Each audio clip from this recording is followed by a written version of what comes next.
Okay అండి.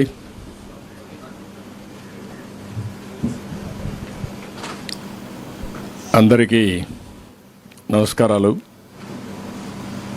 ఈరోజు Telugu Desam party ఒక నూతనమైన కార్యక్రమానికి శ్రీకారం చుట్టాం. ఎప్పుడూ సమాజంలో తెలుగుదేశం పార్టీ వినూత్నంగా ఆలోచిస్తాం. కొత్తగా ఏ కార్యక్రమం తేవాలన్నా అనేక ఆలోచనలు చేసి అధ్యయనం చేసి అలాంటి కార్యక్రమాలు తీసుకురావడం తెలుగుదేశం పార్టీకి అలవాటు. అదే సమయంలో సమాజంలో అందరి భవిష్యత్తు దృష్టిలో పెట్టుకొని ఏం చేస్తే వాళ్ళకు ఉజ్వల భవిష్యత్తు ఉంటుందో అవన్నీ ఆలోచించి అనేక కొత్త పథకాలు, ఇంకొక పక్కన అనేక కార్యక్రమాలు, సంస్కరణలు తీసుకొచ్చిన పార్టీ తెలుగుదేశం పార్టీ. అందులో మహిళలకి తోబుట్టుల అనేక కార్యక్రమాలు చేపట్టి వాళ్ళ భవిష్యత్తు బంగారు భవిష్యత్తు చేసిన పార్టీ తెలుగుదేశం పార్టీ. ఈరోజు రాష్ట్రంలో ఉండే ప్రతి ఒక్కరు గుర్తుపెట్టుకోవాల్సింది, 40 సంవత్సరాల కంటే ముందు ఎన్టీ రామారావు గారు మహిళలకు ఆస్తిలో సమాన హక్కు తేవాలని ఒక వినూత్నమైన ఆలోచనకు శ్రీకారం చుట్టారు. అదే సమయంలో రాజకీయాలకు ప్రాధాన్యత రావాలి. ఈరోజు రాజకీయాలన్నీ మగవాళ్ళకే, రాజకీయాల్లో ఒక మగవాళ్ళకే ప్రాధాన్యత ఉంది, ఇది కరెక్ట్ కాదు. 50% జనాభా ఉన్న మహిళలు కూడా సముచితమైన స్థానం ఇవ్వాలనే ఉద్దేశంతో స్థానిక సమస్యల్లో ప్రారంభమైనటువంటి రిజర్వేషన్లు ఈరోజు దేశం అంతా కూడా ఆమోదయోగ్యమైనాయి. ఇప్పటికే 50% రిజర్వేషన్లు స్థానిక సంస్థల్లో వచ్చాయంటే అది ఎన్టీ రామారావు గారు ఆ రోజు చూపించిన చొరవ. అదే సమయంలో ఇప్పటికి మీరు చూస్తే దగ్గర 22 కొత్త పథకాలు తీసుకొచ్చాం. ఒకప్పుడు మీరు చూస్తే ఎడ్యుకేషన్కే ప్రాధాన్యత లేని పరిస్థితి నుంచి ప్రతి 1 కిలోమీటర్కి ఎలిమెంటరీ స్కూల్, 3 కిలోమీటర్కి అప్పర్ ప్రైమరీ స్కూల్, 5 కిలోమీటర్ల హై స్కూల్, మండలానికి ఒక జూనియర్ కాలేజ్, రెవెన్యూ డివిజన్కి ఒక ఇంజనీరింగ్ కాలేజ్, ఒక జిల్లాకు ఒక మెడికల్ కాలేజ్ సమైక్య ఆంధ్రప్రదేశ్లో పెట్టిన పార్టీ తెలుగుదేశం పార్టీ. అంతటితో ఆగలేదు. ఉద్యోగాల్లో, కాలేజ్ సీట్లలో రిజర్వేషన్లు తీసుకొచ్చాం. 33% రిజర్వేషన్లు దేశంలో మొట్టమొదటిసారిగా ఆడబిడ్డలకు ఉద్యోగాల్లో, అదే మాదిరిగా విద్యా సంస్థల్లో రిజర్వేషన్లు తీసుకొస్తే వాళ్ళ జీవితాల్లో ఎంతో మార్పు వచ్చింది. ఇదే కాకుండా డాక్రా సంఘాలు పెట్టాం. డాక్రా సంఘాలు పెట్టి చదువుకోని మహిళల్ని ఎక్కడికక్కడ చైతన్యం తీసుకొచ్చి నాయకత్వ లక్షణాలు పెంచి పొదుపు ఉద్యమం చేసి రివాల్వింగ్ ఫండ్ ఇచ్చి వాళ్ళని ఒక శక్తివంతమైన ఆర్గనైజేషన్గా తయారు చేశాం. ఈరోజు మీరు చూసి దేశంలో ఎక్కడా లేవు. ఏ ఊరికి పోయినా ఏవైతే డాక్రా సంఘాలు ఉన్నాయో, సెల్ఫ్ హెల్ప్ గ్రూపులు ఉన్నాయో ఇవి ప్రపంచానికే ఆదర్శమైనాయి. భారతదేశం మొత్తం వీళ్ళు వెళ్ళి అక్కడుండే మహిళల్ని మోటివేట్ చేసే పరిస్థితికి వచ్చారు. ఇంట్లో ఏదైనా అవసరాలుంటే ఆర్థిక స్వావలంబనతో వాళ్ళ కుటుంబాన్ని ఆదుకునే పరిస్థితి తీసుకురావడం జరిగింది. ఈరోజు మళ్ళీ ఒక వినూత్నమైన కార్యక్రమం మహాశక్తికి శ్రీకారం చుట్టాం. ఎలక్షన్ మేనిఫెస్టోలో మహాశక్తిలో మీరు ఒకసారి చూస్తే మేము ఒక 5 కార్యక్రమాలు ముఖ్యంగా తీసుకురావడం జరిగింది. ఈ 5 కార్యక్రమాల్లో ఒకటి, అందరినీ చదివించే బాధ్యత మహిళలు తీసుకోవాల్సిన అవసరం ఉంది. అందుకనే ఈ కార్యక్రమాలు మనం చూస్తే ఏడాదికి 15,000 రూపాయలు చొప్పున ఎంతమంది పిల్లలుంటే అందరికీ వర్తింపజేసే విధంగా తల్లికి వందనం తీసుకొచ్చాం. ఇంత మునుపు ఆంక్షలు పెట్టారు. దీనివల్ల అనేక సమస్యలు పరిష్కారమయ్యే అవకాశం కూడా వస్తుంది.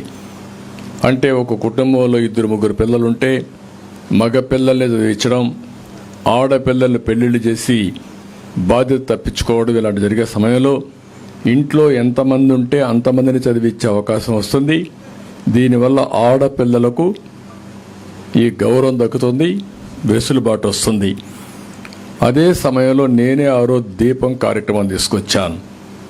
మా ఇంట్లో మా తల్లిని చూసేవాడిని. చిన్నప్పుడు చాలా కష్టపడేది.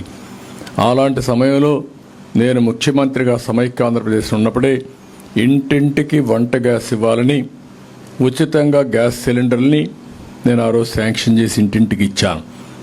అదే మరి సబ్సిడీలు ఇచ్చాం. దీనివల్ల ఎక్కడైతే కట్టెల పొయ్యి పెట్టే అవసరం లేకుండా పోయింది. నాగరిక ప్రపంచంలో ఒక్క అడుగు మహిళలు ముందుకేసే పరిస్థితికి వచ్చారు. కానీ ఈరోజు మళ్ళీ రేట్లు పెరిగిపోయి గ్యాస్ కనెక్షన్ కూడా ఇంట్లో పెట్టే పరిస్థితి వస్తే ఈరోజు మళ్ళా ముందుకు వచ్చాం. 3 గ్యాస్ సిలిండర్లు ఉచితంగా సంవత్సరానికి వాళ్ళు ఒక నిర్ణయం చేశాం. దీనివల్ల దగ్గర దగ్గర ఒక 3,500 కోట్ల రూపాయలు ఆదా అయ్యే పరిస్థితి వస్తుంది. ఇది కాకుండా మహిళలు ఎక్కడికి వెళ్ళినా ఉచిత ప్రయాణ సౌకర్యం ఏర్పాటు చేశాం. ఒక నమ్మకం, బయట పోతే ఒక గౌరవం ఉండాలి. అదే మరి మహిళలకు సముచితమైన గౌరవం ఇవ్వాలన్న ఉద్దేశంతోనే ఉచిత ప్రయాణ సౌకర్యం ఏర్పాటు చేశాం. ఇది కాకుండా ప్రతి ఒక్క మహిళ 18 సంవత్సరాలు పూర్తయిన అందరి మహిళలకు 59వ సంవత్సరం వరకు నెలకు 1,500 రూపాయలంటే సంవత్సరానికి 18,000 రూపాయలు ప్రతి ఒక్క మహిళకి ఇస్తున్నాం. ఆ ఇంట్లో ఎంతమంది ఉంటే అంతమంది మహిళలకు ఈ డబ్బులు ఇస్తే వాళ్లకు ఇది ఒక వెసులుబాటు వస్తుంది, పెట్టుబడి నిధిగా వస్తుంది, వాళ్ళు చేయాలని పనులు చేసే పరిస్థితికి వస్తుంది. ఆ విధంగా ఈ కార్యక్రమానికి శ్రీకారం చుట్టాం. అదే మరి ఏ మహిళ కూడా త్రాగునీటి ఇబ్బంది లేకుండా ఇంటికే కొళాయి పెట్టి ఒక ప్రొటెక్టెడ్ వాటర్ స్కీములు పెట్టి ఒక మంచి నీళ్ళని ఇవ్వాలని, మినరల్ వాటర్ టైప్లో మనం ఇవ్వాలని దీనికి కూడా ఒక కార్యక్రమం క్రియేట్ చేశాం. ఈ 5 కార్యక్రమాలు కానీ జయప్రదంగా చేయగలిగితే మహిళలకు చాలా వెసులుబాటు వస్తుంది.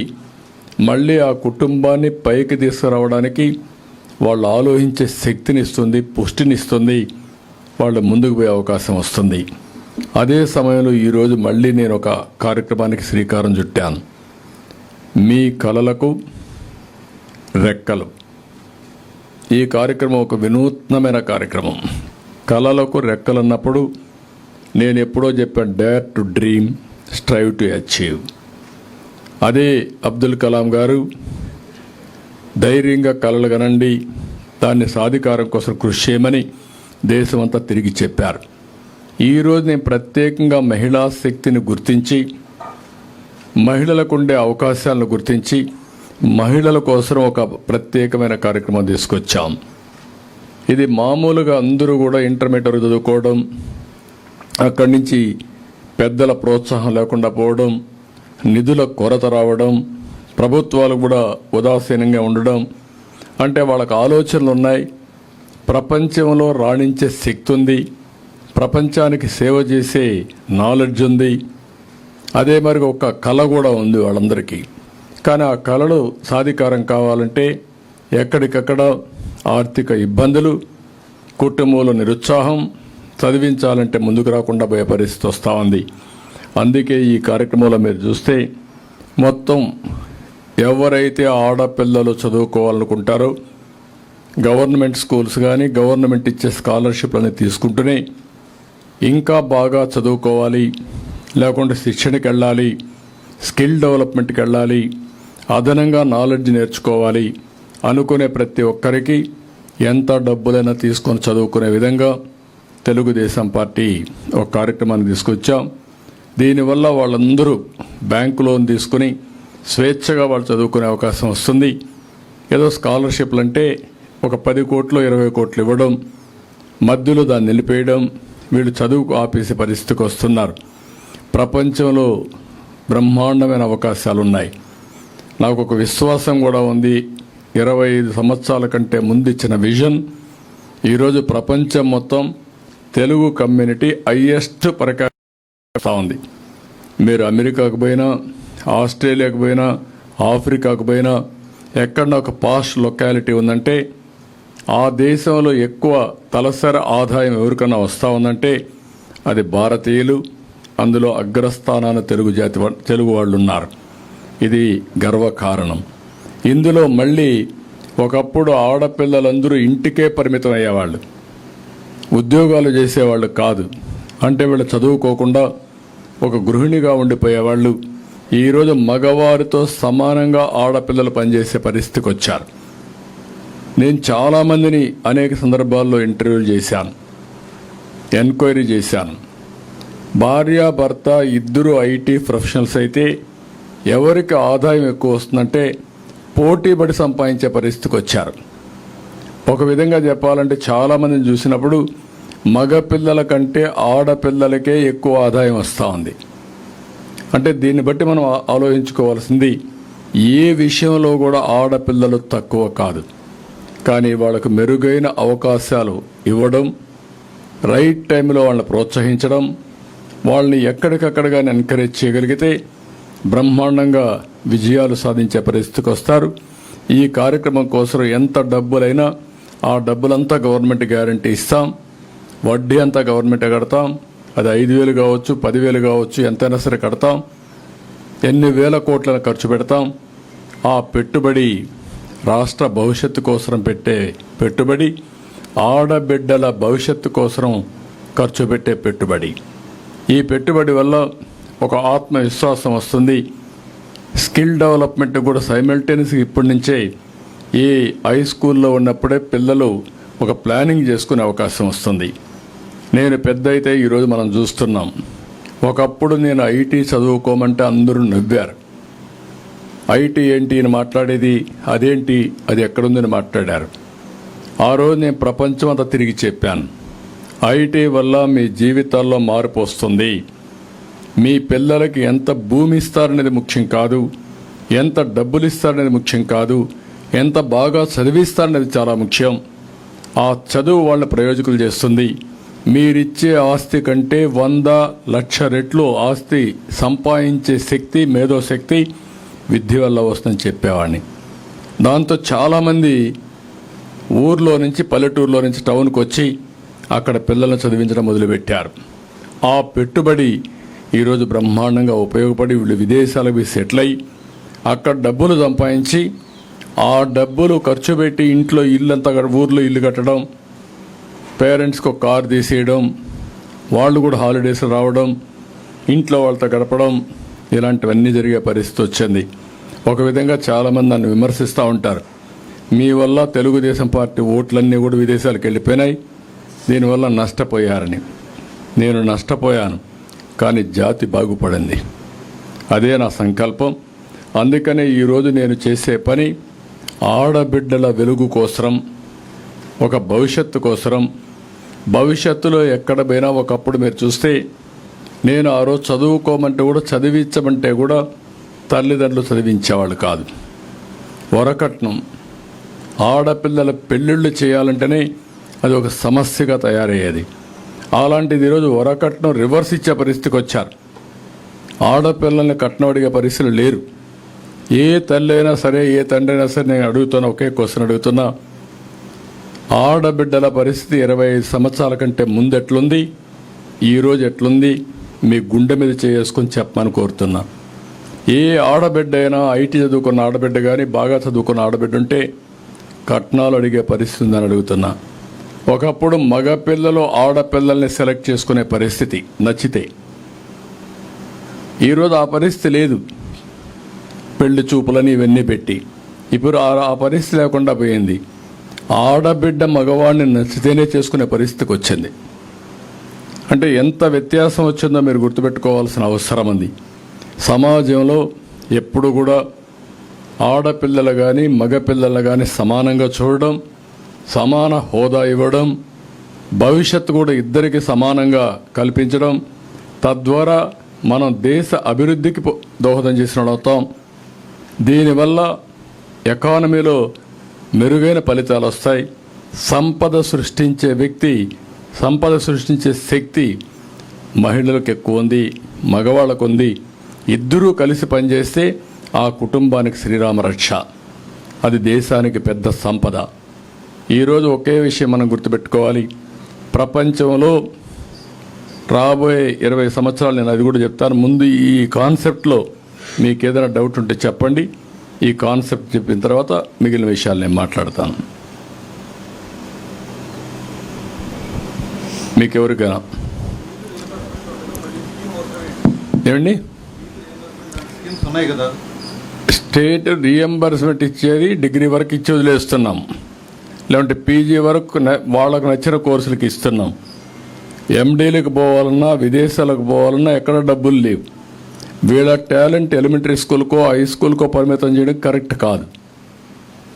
ఈరోజు డబ్బులుండే వాళ్ళు 50 లక్షలు 20 లక్షలు 30 లక్షలు పెట్టుబడి పెట్టి best universities in the world పంపిస్తున్నారు. నేను అందుకే విదేశ విద్యా విధానం తీసుకొచ్చాను.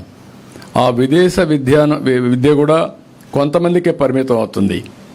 1,000 కోట్ల రూపాయలు ఇవ్వాలంటే ఇవ్వలేనప్పుడు కనీసం 1,000 కోట్ల రూపాయలు పెట్టుబడి మనం పెట్టే పరిస్థితి వస్తే కనీసం ఇంట్రెస్ట్ ఇచ్చి గ్యారంటీ ఇవ్వగలిగితే వీళ్ళు అక్కడ చదువుకున్న తర్వాత 4-5 ఏళ్లలో దానికంటే 100 రెట్లు ఎక్కువ సంపాదిస్తారు.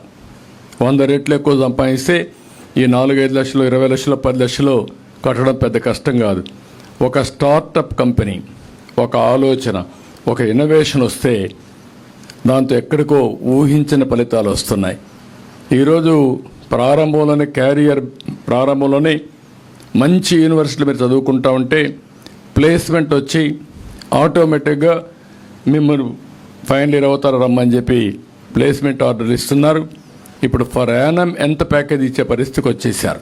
సంవత్సరం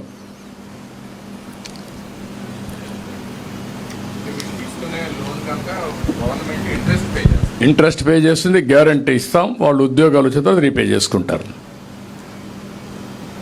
మళ్ళా మామూలుగా ఉండే స్కీములు అవన్నీ ఉంటాయి. ఇది ప్రత్యేకమైన స్కీమ్ అనమాట. అబోవ్ దట్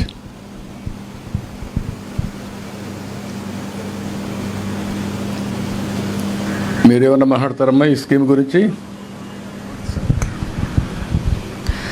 నమస్తే సార్, నేను ఒక IT professionally one of the top ఎంఎన్సీస్కి వర్క్ చేస్తాను. నేను ఈ స్కీమ్లో రిజిస్టర్ అవడానికి కారణం, మేము ఐటీ ప్రొఫెషనల్ అయినా వర్క్ చేసినా రోజుకు ఒక కొత్త స్కిల్ వస్తుంది.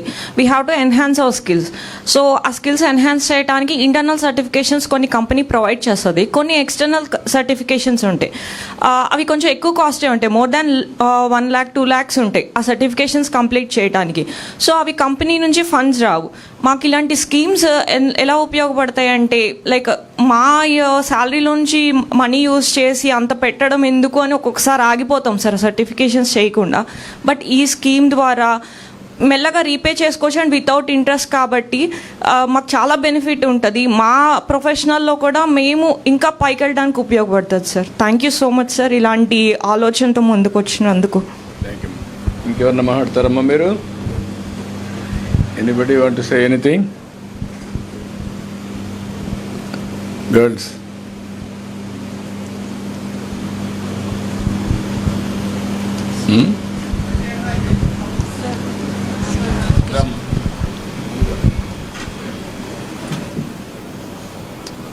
సో అందరికీ నమస్తే. నేను ఒక IT professional in the sense of I'm working in the biomedical background. నేను ఒక టాప్ ఎంఎన్సీలో వర్క్ చేసిన తర్వాత అక్కడ నాకు గ్రోత్ లేక నేను మళ్ళీ స్టార్టప్కి షిఫ్ట్ అయ్యాను. సో ఇక్కడ ఏంటంటే ఈ పథకం అనేది ఓన్లీ ఐటీ ప్రొఫెషనల్స్కే ఉపయోగపడుతుందా, లేకపోతే ఇంకా అదర్ దాన్ మనకి ఓన్లీ ఐటీ ఇండస్ట్రీ కాదండి, ఇంకా చాలా ఇండస్ట్రీస్ ఉంటాయి. Like I'm working as biomedical, agriculture, networking, చాలా అంటే చాలా ఉంటాయి. సో మనం మెయిన్గా ఐటీ వైపే కాకుండా ఇంకా వేరే వైపు కూడా ఫోకస్ చేస్తే అది వేరే వాళ్ళకి కూడా ఉపయోగపడుతుంది. సో ఐటీఏ కాదు, ఇంకా చాలా డొమైన్స్ మనకి ఉపయోగపడేలాగా ఉంటే అందరికీ ఒక మారుమూల ప్రాంతం నుంచి కూడా ఓకే మన దగ్గర ఈ స్కిల్ ఉంది, దీనివల్ల ఓకే మేము అగ్రికల్చర్ చేయాలనుకున్నాం, why not agriculture in MNC అంటే అట్లాంటి వాటికి కూడా ఏమైనా ఉపయోగపడే అవకాశాలు పెంపొందించుకుంటే చాలా మందికి ఉపయోగపడుతుంది, అది ముందుకు వస్తారు కూడా అని భావిస్తున్నాను. అది ఎలా ఉపయోగపడుతుంది దీంతో? ఇప్పుడు మనం గుర్తుపెట్టుకోవాల్సింది ఇక్కడ స్కిల్ డెవలప్మెంట్ అనేది ఒక ఐటీకే కాదు, ఆల్ వాక్స్ ఆఫ్ లైఫ్. ఒకప్పుడు ఇన్ఫర్మేషన్ టెక్నాలజీ అనేది ఎవరికి ఊహించిన విధంగా ఎగ్జాక్ట్గా 20-30 ఏళ్ళ ముందు 94లో ఇంటర్నెట్ రెవల్యూషన్ వచ్చింది. బిల్ గేట్స్ ఎప్పుడైతే ఇంటర్నెట్ రెవల్యూషన్ తీసుకొచ్చాడో ప్రపంచం అంతా గ్లోబల్ విలేజ్గా తయారైంది. ఆ రోజు మనం ఐటీ చదువుకుంటే అవకాశాలు ఉన్నాయని విజువలైజ్ చేశాం. It is only visualisation. కానీ కొంతమంది నమ్మలేదు. నేను పదే చెప్పి వీళ్ళకందరికీ ఉద్యోగాలు ఇప్పించడానికి హైటెక్ సిటీ కట్టాను. అది మొదటి ప్రారంభం, మొదటి బీజం. అది ఎప్పుడైతే హైటెక్ సిటీ కట్టారో దానికి కావలసిన రిసోర్సెస్ కావాలి. అంటే పని చేసే వాళ్ళకు ఉద్యోగాలు ఇవ్వాలి, చదువుకోవడానికి కాలేజీలు కావాలి. అప్పుడు బ్యాక్వర్డ్ ఫార్వర్డ్ ఇంటిగ్రేషన్ మొదలుపెట్టాను. మొట్టమొదటిసారిగా నేను అమెరికాకి వెళ్ళి 16 రోజులు ఆల్ ఎంఎన్సీలు, మీరు చెప్పే మల్టీనేషనల్ కంపెనీస్ అన్నీ కలిశాను. 14 రోజులు అందరినీ కలిసి మన స్ట్రెంగ్త్ ఏంటో, మీ శక్తి ఏంటో ఆ రోజు నేను ప్రపంచం మొత్తం గుర్తించే విధంగా చెప్పాను. వాళ్ళందరూ మేము కంపెనీలు పెట్టడానికి ముందుకు వస్తామని వచ్చారు. దాంతోనే ప్రారంభమైంది హైటెక్ సిటీ. తర్వాత నెంబర్ ఆఫ్ కంపెనీస్ వచ్చాయి. అదే సమయంలో ఏ విధంగా చదువుకోవాలి మీరందరూ? ఎక్కడ కాలేజీలు ఉన్నాయి? లేవు. అప్పుడు 30 కాలేజీలు 25 కాలేజీలు ఉన్నాయి. అక్కడి నుంచి నేనే ఆ ఫైల్స్ మోసుకొని ఢిల్లీకి వెళ్ళి ఏదైతే ఆ రోజు medical education technical education council ఉంటే వాళ్ళ దగ్గరికి వెళ్ళి నేను చేశాను. ఇప్పుడు కూడా జ్ఞాపకం నాకు. కర్ణాటకలో ఒక అతను ఉండేవాడు ఆ రోజు ఈ యొక్క దీనికి హెడ్గా. ఆయన దగ్గర పోయి మొత్తం చేయించాను. చేయించిన తర్వాత ప్రతి ఒక్క రెవెన్యూ డివిజన్కి ఒక ఇంజనీరింగ్ కాలేజీ పెట్టాం. ఆ కాలేజ్ చూసినప్పుడంతా మీకు గుర్తొచ్చేది నేను ఈ కాలేజీ చదువుకోవాలని. అక్కడి నుంచి ప్రారంభమైంది. మీరు చదువుకున్నారు, ఉద్యోగాలు వచ్చాయి. బిగినింగ్లో మీరు ఉద్యోగాలు చేసేవాళ్ళు. ఉద్యోగాలు చేసినప్పుడు నేను చెప్పేవాడిని, ఉద్యోగం చేయడం కాదు, జాబ్ వర్క్ కాదు. అప్పట్లో అమెరికాలో రాత్రుల్లో డాక్టర్లు అందరూ పనిచేస్తే ప్రిస్క్రిప్షన్ ఇస్తే తెల్లవారితో మీరంతా టైపింగ్ చేసేవాళ్ళు. ఇది కాదు కావాల్సింది, ప్రోడక్ట్స్ తయారు చేయాలని చెప్పేవాడిని. తర్వాత ప్రోడక్ట్స్కి వచ్చారు. ప్రోడక్ట్స్ అయిన తర్వాత నేను చెప్పాను, మీరు ఉద్యోగం కోసం కాదు, ఉద్యోగాలు ఇచ్చే శక్తి మీకు రావాలి. అంటే ఏంటి? మీరే 10 మందికి ఉద్యోగాలు ఇవ్వాలి. అక్కడే స్టార్టప్ కంపెనీలు వచ్చాయి. ఈరోజు మీరు చూస్తే ఒకప్పుడు ఇవన్నీ లేవు. క్లౌడ్ ఫండింగ్ అనో లేదంటే క్లౌడ్ డేటా సెంటర్స్ అనో ఇవన్నీ లేవు. ఇప్పుడు అన్నీ వచ్చేసాయి. ఇప్పుడు రాబోయే రోజుల్లో ఆర్టిఫిషియల్ ఇంటెలిజెన్స్ వచ్చింది. ఏంటి ఆర్టిఫిషియల్ ఇంటెలిజెన్స్? ఏ డెసిషన్ అయినా సరే తీసుకోవాలంటే ఆర్టిఫిషియల్ ఇంటెలిజెన్స్ ఉపయోగిస్తే 90% అక్యురసీ ఆఫ్ డెసిషన్ మేకింగ్కి వస్తారు మీరు. ప్రపంచంలో ఉండే నాలెడ్జ్ అంతా కంప్యూట్ చేసి మీరు ఏ నిర్ణయం తీసుకోవాలన్నా కరెక్ట్ నిర్ణయం ఏదని అడిగితే మీకు నిర్ణయం వచ్చే పరిస్థితికి వస్తుంది. చదువులో కానీ, వ్యవసాయం కానీ, ఇంకొకటి కానీ. దానివల్ల ఇప్పుడు నిర్ణయాలు చేసే నాయకుడు కానీ మంచివాడైతే మంచి నిర్ణయం చేస్తే 70-80% కరెక్ట్గా ఉంటుంది. కొంతమంది 20%, 10%. అందుకే ఈ ఇబ్బందులు వస్తున్నాయి.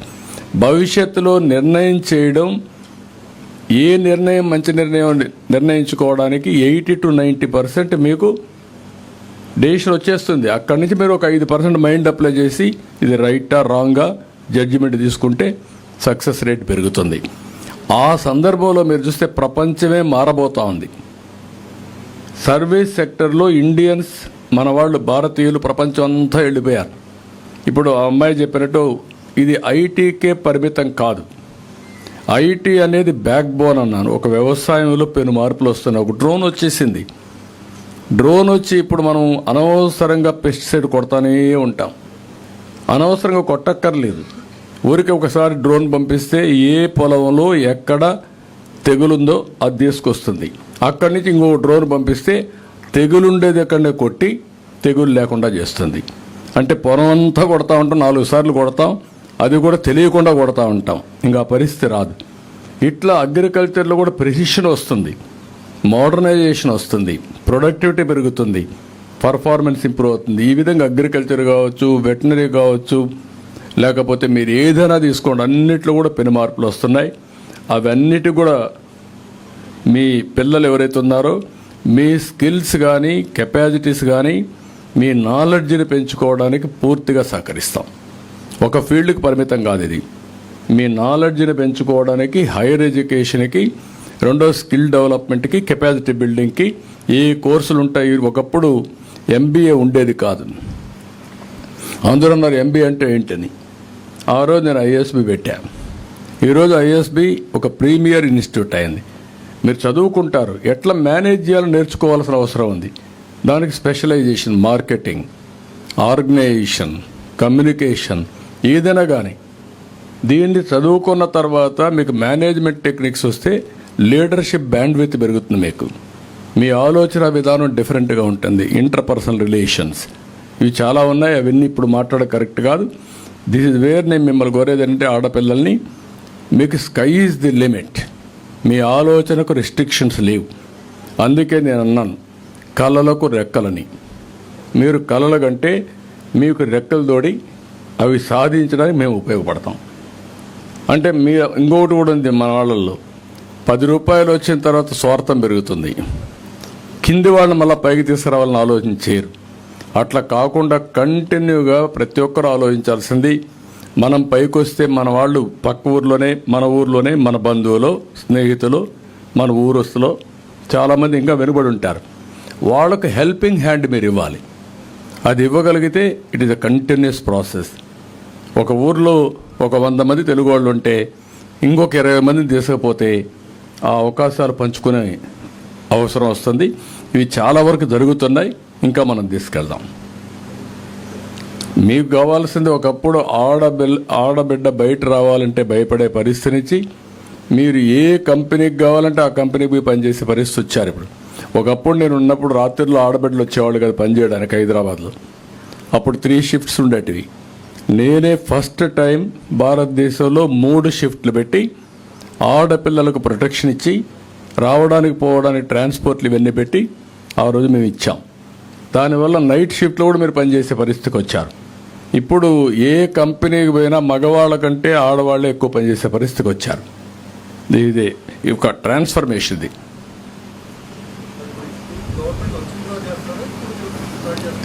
గవర్నమెంట్ వచ్చినాక ఇప్పుడు ఎన్రోల్ చేస్తున్నాం.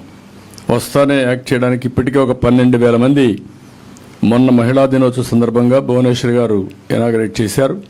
12,000 మంది జాయిన్ అయ్యారు. ఇంకా దీన్ని ముందు తీసుకెళ్తాం.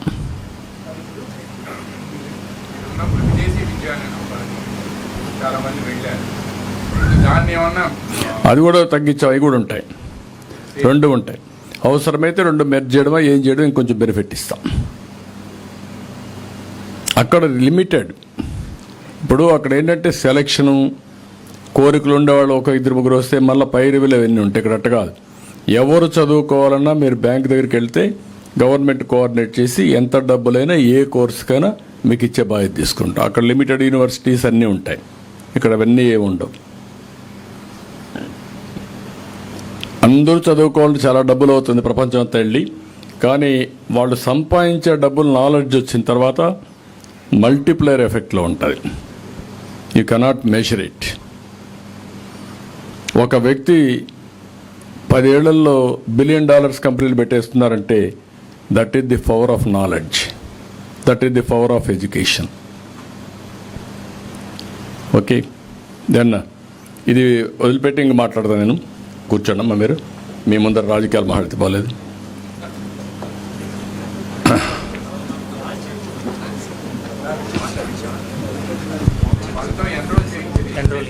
ఎన్రోల్మెంట్ రండి, ఎవరు చేసుకుంటారు రండి. రండమ్మా, వచ్చేయండి.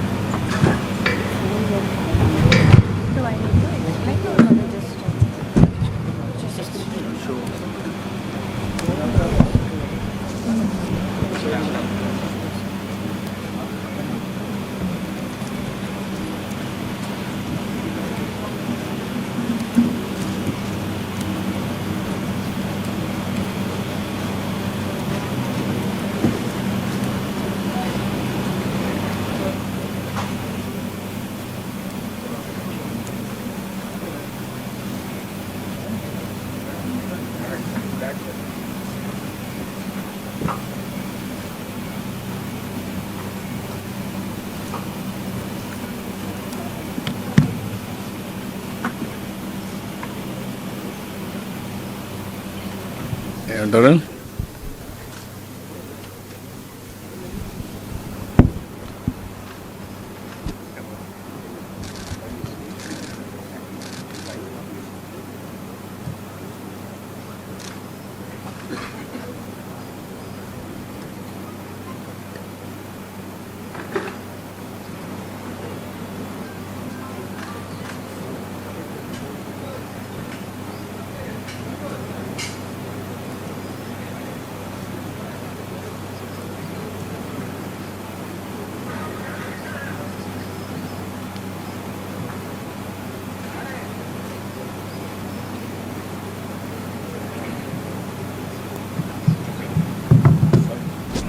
రిజిస్ట్రేషన్ అయిపోయింది, సర్టిఫికేట్ కూడా ఆటోమేటిక్గా వస్తుంది. That is the beauty of system. ఒకప్పుడు టెలిఫోను టెక్నాలజీ కూడుబెడుతుందనేవాళ్ళు, ఇప్పుడు రియల్ టైం ఎక్కడికక్కడ పనిచేసుకునే అవకాశం, వర్చువల్గా పనిచేసే అవకాశం వచ్చింది. దీంట్లో నాకు ఆనందం ఏంటంటే టెలికమ్యూనికేషన్ సెక్టర్ని డీరెగ్యులేషన్కి ఆద్యుడు నేను. నా రిపోర్ట్ బేస్ చేసే ఈరోజు టెలికమ్యూనికేషన్, ఒకప్పుడు బిఎస్ఎన్ఎల్ విఎస్ఎన్ఎల్ ఉంటే అది తీసేసి కాంపిటీషన్ తీసుకొచ్చారు, సంస్కరణ తీసుకొచ్చారు. రెండోది, ఇటీవల కాలంలో నేను నరేంద్ర మోడీ గారి నాయకత్వంలో ఒక కమిటీ వేసే డిజిటల్ కరెన్సీ నేనే రిపోర్ట్ ఇచ్చాను. ఆ డిజిటల్ కరెన్సీ ఇచ్చిన తర్వాత ప్రపంచంలోని ఈరోజు డిజిటల్ కరెన్సీలో హైయెస్ట్ ట్రాన్సాక్షన్స్ ఇండియా. రాబోయే రోజుల్లో ప్రపంచంలో ఎన్ని జరుగుతాయి, మన దగ్గర ఎన్ని జరుగుతాయి. ఇప్పుడు మీరు చూస్తున్నారు పిల్లలు ఎంత నీట్గా మొత్తం within no time they are able to complete it. కొన్ని లక్షల కోట్ల ట్రాన్సాక్షన్ చేసే పరిస్థితికి వచ్చింది. అందుకే నేను చెప్పింది, రాబోయే రోజుల్లో టెక్నాలజీ ఏ విధంగా మారిపోయింది అనేదానికి. ఒకప్పుడైతే లైట్నింగ్ కాల్ అంటే ఒక వారానికి వచ్చేది, కొన్ని కాల్స్ వచ్చేటివే కాదు. ఓకే అమ్మా, గుడ్, బాగా చేస్తున్నారు. అందరూ ఎన్యూమరేట్ చేసుకోండి అమ్మా. Thank you. ఓకే అమ్మా, థ్యాంక్ యూ.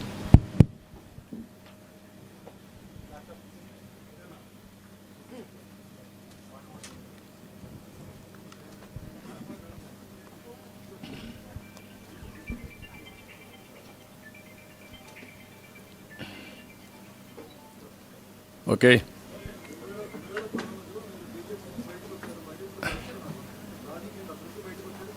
వస్తున్నా, దానికే వస్తున్నా. ఎందుకంటే నేను ఆ ప్రోగ్రాం చేసి వెళ్ళిపోతే మీరు అనుకుంటారు సమాధానం చెప్పలేదని, రాష్ట్ర ప్రజానీకం కూడా. ఈరోజు 2024 ఎన్నికలు తొందరలో వస్తున్నాయి. ఒక 2-3 రోజులు నోటిఫికేషన్ కూడా వస్తుంది. ఈరోజు మా యొక్క ఆలోచన ఒకటే, ప్రజలు గెలవాలి, రాష్ట్రం నిలబడాలి. ఇది 2024లో జరిగే ఎన్నికల్లో జరగబోయేది. ఎప్పుడు కూడా రాజకీయాలు అనేటివి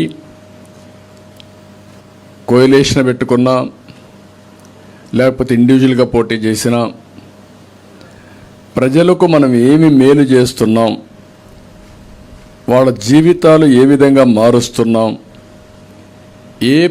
ఏ పబ్లిక్ పాలసీ తీసుకుంటే ఇమ్మీడియట్గా షార్ట్ టర్మ్లో, లాంగ్ టర్మ్లో వాళ్ళ జీవితాల్లో మార్పు వస్తుంది అనేది చాలా ముఖ్యం. ఒకప్పుడు ఇండియాలో సంస్కరణలు లేవు, ప్రపంచం అంతా ఎగతాళి చేసేవాళ్ళు. ఇండియా అంటే హిందూ రేట్ ఆఫ్ గ్రోత్ అంటే 2%. దీని మీద మనం ఒకసారి అధ్యయనం చేసినప్పుడు ప్రజల తప్పు కాదు, ఇది ప్రభుత్వం అమలు చేసిన విధానాల తప్పు. 91 ఫస్ట్ టైం మనకు ఆర్థిక సంస్కరణలు వచ్చాయి. ఆర్థిక సంస్కరణలు వచ్చే సమయంలో మీరు ఒక్కసారి ఆలోచిస్తే, అప్పటి వరకు ఒకే పార్టీ మొనోపలి, రాజకీయాల్లో కాంగ్రెస్ పార్టీ మొనోపలి ఉండేది, ఏక పార్టీ. కానీ ఫలితాలు మాత్రం చాలా తక్కువగా వచ్చేటివి. ఒక చిన్న రోడ్డు వేయాలన్నా, ఒక చిన్న ఇరిగేషన్ ప్రాజెక్ట్ కట్టాలన్నా డబ్బులు ఉండేవి కాదు. అందుకే గుంతల రోడ్లు చాలా గందరగోళంగా ఉండేటివి. అదే భారతీయులు ఒకప్పుడు ప్రపంచంతో వెలిగారు, ప్రపంచం అంతా వచ్చి మన దగ్గర చదువుకున్నారు. అలాంటి నాగరికత పోయి మళ్ళా మనం ఎక్కడో వెనక్కి వెళ్ళిపోయే పరిస్థితికి వచ్చాం. ఒక్క సంస్కరణలు పివి నరసింహరావు గారు చేసింది. ఆ రోజు కంపల్షనా ఆప్షనా అవన్నీ వదిలిపెట్టిన కానీ ధైర్యంగా తీసుకొచ్చిన సంస్కరణలు దేశానికి ఒక శ్రీరామ రక్షగా మారాయి. అందుకే నేను ఎప్పుడూ చెప్పేవాడిని, 91 కంటే ముందు 91 తర్వాత మనం కంపేర్ చేసుకుంటే రాజకీయ విశ్లేషణ చాలా సంవత్సరాల ముందు అయితే సింగిల్ పార్టీ డామినేషన్ ఉండేది. సంస్కరణలు వచ్చిన తర్వాత సంస్కరణలు తెచ్చినప్పుడు కూడా మైనారిటీ గవర్నమెంట్ పివి నరసింహరావు గారు,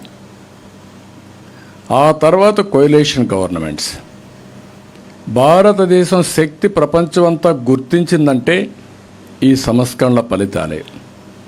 ఈరోజు సంపద సృష్టించడంలో మన వాళ్ళంతా కూడా బ్రహ్మాండంగా తయారారంటే ఈ సంస్కరణల ఫలితాలు. నాకు బాగా జ్ఞాపకం, నేను ముఖ్యమంత్రి కొత్త రోజుల్లో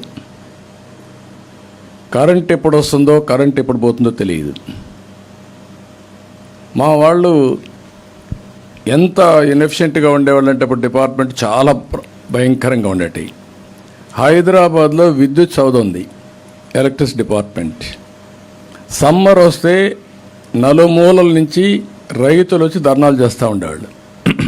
కరెంట్ ఇవ్వాలి, మా పంటలు పండించండి, ఎండిపోకుండా చూడమని చేసే పరిస్థితి. మా అసెంబ్లీ ఎప్పుడూ కూడా బడ్జెట్ సెషన్ ఉంటుంది, బడ్జెట్ సెషన్ అంతా కూడా దీంతోనే పోయేది. అలాంటి పరిస్థితి నుంచి ఒక్క సంస్కరణ తీసుకొచ్చాం. అది 99లో భారతదేశం ఫస్ట్ టైం విద్యుత్ సంస్కరణ నేనే నాంది పలికాను. రెగ్యులేటరీ కమిషన్ వచ్చింది కూడా ఫస్ట్ టైం ఎలక్ట్రిసిటీ డిపార్ట్మెంట్లో. ఇప్పుడుండే distribution companies, generation companies, transmission company, ఇవన్నీ రెగ్యులేట్ చేయడానికి రెగ్యులేటరీ కమిషన్ కూడా సెటప్ చేశాం. ఆ తర్వాత అనేక సంస్కరణలకు నాంది పలికాం. ఈ సంస్కరణలో నేను గర్వంగా చెప్పేది, ఆంధ్రప్రదేశ్ లీడ్ చేశాం. ఫస్ట్ పవర్ సెక్టర్ రిఫార్మ్స్ మంది, ఫస్ట్ గ్రీన్ ఫీల్డ్ ఏదైతే private power project GVK Jegurupadu, first project in private sector. అదే సమయంలో first airport, green field airport Hyderabad. అంత మునుపంతా గవర్నమెంట్లు కట్టేవాళ్ళు. దాంతో మొత్తం మారిపోయింది. ₹1 పెట్టుబడి లేదు, గవర్నమెంట్కి ఆదాయం వస్తూ ఉంది, వాళ్ళు అప్పు తీస్తున్నారు, మనం పర్మిషన్లు ఇస్తున్నాం. ఆ ఒప్పంద ప్రకారం బ్రహ్మాండంగా వాళ్ళు రన్ చేసే పరిస్థితికి వచ్చారు. ఎక్స్పాన్షన్ కూడా ప్రాబ్లం లేదు, ముందుకు వెళ్ళిపోతున్నాయి. అదే మరి గ్రీన్ ఫీల్డే కాకుండా ఓపెన్ స్కై పాలసీ ఫ్లైట్స్ తీసుకొచ్చాం వాజ్పేయి గారి పీరియడ్లో. What is open sky policy? అంత మునుపంత ఫ్లైట్స్ వేయాలంటే ఆ దేశం నుంచి ఆ ఎయిర్లైన్స్ మనకు వస్తే మన ఎయిర్ ఇండియా ఇంకొక ఫ్లైట్ ఆ దేశానికి పంపించాలి. మన దగ్గర ఫ్లైట్లు లేవు కాబట్టి మీరు ఫ్లైట్ వేయడానికి వీలు లేదు. దాంతో ఫైట్ చేస్తే వాజ్పేయిని మెప్పించి ఫస్ట్ ఓపెన్ స్కై పాలసీలో వచ్చింది భారతదేశంలో ఎమిరేట్స్ ఫ్లైట్స్ టు హైదరాబాద్. అక్కడి నుంచి నెంబర్ ఆఫ్ ఫ్లైట్స్ వచ్చాయి. ఇప్పుడైతే ఎక్కడికక్కడ 100 ఫ్లైట్లు దేశం అంతా కూడా విదేశాలకు పోతున్నాయి, వాళ్ళు వస్తున్నారు, మన ఫ్లైట్లు ఉన్నాయి. ఈ విధంగా ఇంటర్నేషనల్ ఫ్లైట్స్ అన్ని వచ్చే పరిస్థితి వచ్చింది. ఇది కాకుండా రోడ్లు అయితే నేను ముఖ్యమంత్రిగా ఉండి ఇక్కడ నెల్లూరులో దిగి తిరుపతికి పోతున్నాను. ఆ రోజు భయంకరంగా ఆ రోడ్లు ఎక్కడ చూసినా ప్రతి ఒక్క అడుగుకు గుంతాయి. అది నేషనల్ హైవే. నేను పోతానే రివ్యూ పెట్టుకునే సీఎం ఏంటా ఎందుకు దరిద్రంగా ఉన్నాయని నేషనల్ హైవే డిపార్ట్మెంట్ ఇద్దరిని పిలిపి తిడితే మమ్మల్ని ఏం చేయమంటారు సార్, మా దగ్గర డబ్బులు లేవన్నారు. రాష్ట్ర ప్రభుత్వాన్ని అడిగాను, మీరన్నా రిపేర్ చేయించారు, మా దగ్గర మేము ఎట్లా ఇస్తాం సార్, మేము ఇవ్వలేమన్నారు. నేను ఎగ్జామ్ చేసి డబ్బులు ఇచ్చి ఆ గుంతలన్నీ పొడిపించా. మలేషియాకి వెళ్ళా నేను, మహతీర్ ప్రైమ్ మినిస్టర్ అక్కడ నాకు చాలా క్లోజ్గా ఉండేవారు. అక్కడికి వెళ్తే ఈస్ట్ వెస్ట్ కారిడార్కి ఒక రోడ్డు ఉంది, east west 8 lane road with service roads. అది చూసి టోలు ఇవన్నీ కూడా ఎక్స్ప్లెయిన్ చేసిన తర్వాత ₹1 పెట్టుబడి లేదు, యూజర్సే పే చేస్తారు, మనం పర్మిషన్ ఇస్తే సరిపోతుందని వాజ్పేయి గారికి నచ్చ చెప్పాను. ఆయన అన్నాడు, నువ్వు అన్ని కొత్త కొత్త ఆలోచనలతో వస్తావు, ఈ కొత్త ఆలోచనలు మన దగ్గర లేకుండా డబ్బులు ఎక్కకుండా అన్నాడు. ₹1 ఇవ్వద్దండి, national highway budget is enough, ఆ డబ్బులే మీరు పెట్టండి, అది సీడ్ క్యాపిటల్గా ఉపయోగిస్తాం, దీన్ని మొత్తం చేద్దాం అన్నాం. First proof of concept Nellore to Chennai, you can go through records. అక్కడి నుంచి అది సక్సెస్ అయింది. మలేషియన్ కంపెనీ పనిచేశారు. అక్కడి నుంచి దేశం అంతా కూడా ఈరోజు బ్రహ్మాండంగా రోడ్లు వచ్చాయి. ఒక గోల్డెన్ క్వాడ్రిలేటర్ రోడ్ వచ్చింది, తర్వాత డిస్ట్రిక్ట్ రోడ్స్ వచ్చేసి అన్ని రోడ్లు వచ్చాయి. ఇప్పుడు 1,00,000 కోట్ల రూపాయల పైన డబ్బులు కూడా ఉన్నాయి వాళ్ళ దగ్గర. అంటే సంపద క్రియేట్ చేశాం, డిపార్ట్మెంట్ని పరిపుష్టి చేశాం. ఈరోజు రోడ్స్ అన్నీ ఈజీ అయినాయి. దీనివల్ల లాభాలు చూస్తే wear and tear, petrol saving, health, time management, అనేక లాభాలు వచ్చే పరిస్థితి వచ్చింది. ఇది రిపేర్స్ అవన్నీ కూడా చాలా ఉండేటివి. అంటే నేనేమంటున్నానంటే ఇవన్నీ వచ్చి ఈరోజు దేశం, నాకు ఏమాత్రం డౌట్ లేదు, ఈరోజు కూడా మళ్ళీ చెప్తున్నా, ఇంకా కొన్ని సమస్యలు మనకున్నాయి, ఆ సమస్యలను హ్యాండిల్ చేయాలి. బట్ 2047కి ఏదైతే ప్రధానమంత్రి గారు ఇప్పుడు మాట్లాడుతున్నారో 2047 వికసిత్ భారత్ ఇది జరుగుతుంది. డెవలప్డ్ కంట్రీగా ఇండియా తయారవుతుంది. ఇండియన్స్ చెప్తున్నా మళ్ళీ 100 కంట్రీలో ఇది జరగబోతుంది. మినిమం 100 కంట్రీస్లో ఇప్పటికే ఆ సిమ్టమ్స్ కనపడొస్తున్నాయి. Indians all over the world number 1గా ఉంటారు. ఇండియా 2047కి 1 కానీ లేకపోతే 2లో ఉంటాం. బాగా చేస్తే నెంబర్ 1 ఉంటాం. దానికి కలిసి వచ్చిన ఫ్యాక్టర్స్ మీరు ఆలోచిస్తే మనం తీసుకున్న ఎకనామిక్ రిఫార్మ్స్, ఆ ఎకనామిక్స్ వల్ల ఆంటర్ప్రెన్యూర్స్ పెరిగారు. రెండోది మీరు ఒకసారి ఆలోచిస్తే ఆ సమయంలో ఎవ్వరూ అడాప్ట్ చేసుకోలేని సమయంలో భారతదేశం ఐటీని అడాప్ట్ చేసుకున్నాం. IT has become back bone for knowledge economy. ఆ నాలెడ్జ్ ఎకానమీకి ఎప్పుడైతే మనకు చొరవ తీసుకున్నామో, ఐటీని అడాప్ట్ చేసుకున్నామో, మనం అందరికంటే మెరుగైనటువంటి ఇవ్వగలిగాం. మూడో ఫ్యాక్టర్ మనకు కలిసి వచ్చింది wind fall gain. I can say ఊహించని ఫలితం. ఆ ఫలితం జనాభా. ఆ జనాభా యంగ్స్టర్స్ రావడం. ఈరోజు ప్రపంచంలో చైనా జనాభా తగ్గిపోతూ ఉంది, ముసలివాళ్ళ సంఖ్య పెరుగుతూ ఉంది. యూరోప్ అదే పరిస్థితి ఉంది, అమెరికా అదే పరిస్థితి ఉంది. అన్ని డెవలప్డ్ కంట్రీస్లో, జపాన్, అన్ని దేశాలు ఇది ఉంటే ఒక్క భారతదేశం జనాభా మాత్రం యంగ్స్టర్స్ ఎక్కువ ఇది ఉంది. ఇంకొక పక్కన ఇంకొక 25 సంవత్సరాలు భారతీయులు ఇదే పాపులేషన్ ఉంటుంది, ఇంకా పెరుగుతుంది, యంగ్ జనరేషన్ ఉంటుంది. ఈ 3 ఫ్యాక్టర్స్ కలిసి ఇప్పుడు ఆర్టిఫిషియల్ ఇంటెలిజెన్స్ వచ్చేసింది. సర్వీస్ సెక్టర్లో మనకు తిరుగు ఉండదు, ఆంటర్ప్రెన్యూర్స్ ఎదగడంలో తిరుగు ఉండదు. ఎప్పుడైతే డబ్బులు వస్తాయో పబ్లిక్ గవర్నెన్స్లో కూడా మన వాళ్ళు డామినేట్ చేస్తారు. ఇప్పుడు వివిధ దేశాల్లో ఎంపీలు అవుతున్నారు, మంత్రులు అవుతున్నారు, ప్రధానమంత్రులు అవుతున్నారు, ప్రెసిడెంట్స్ అయిపోయే పరిస్థితికి వచ్చారు. ఇది ఒక సినారియో. ఆ సినారియోలో ఈరోజు మీరు ఆలోచిస్తే రేపు ఎలక్షన్లు వస్తున్నాయి. మనం ఎక్కడున్నాం? మన రాష్ట్రం. ఇలాంటి మాట్లాడేదానికి కూడా లేకుండా పోయే పరిస్థితి వచ్చింది. మొత్తం విధ్వంసం. ఏ ఇన్స్టిట్యూషన్ అయినా పనిచేసే పరిస్థితిలో ఉందా?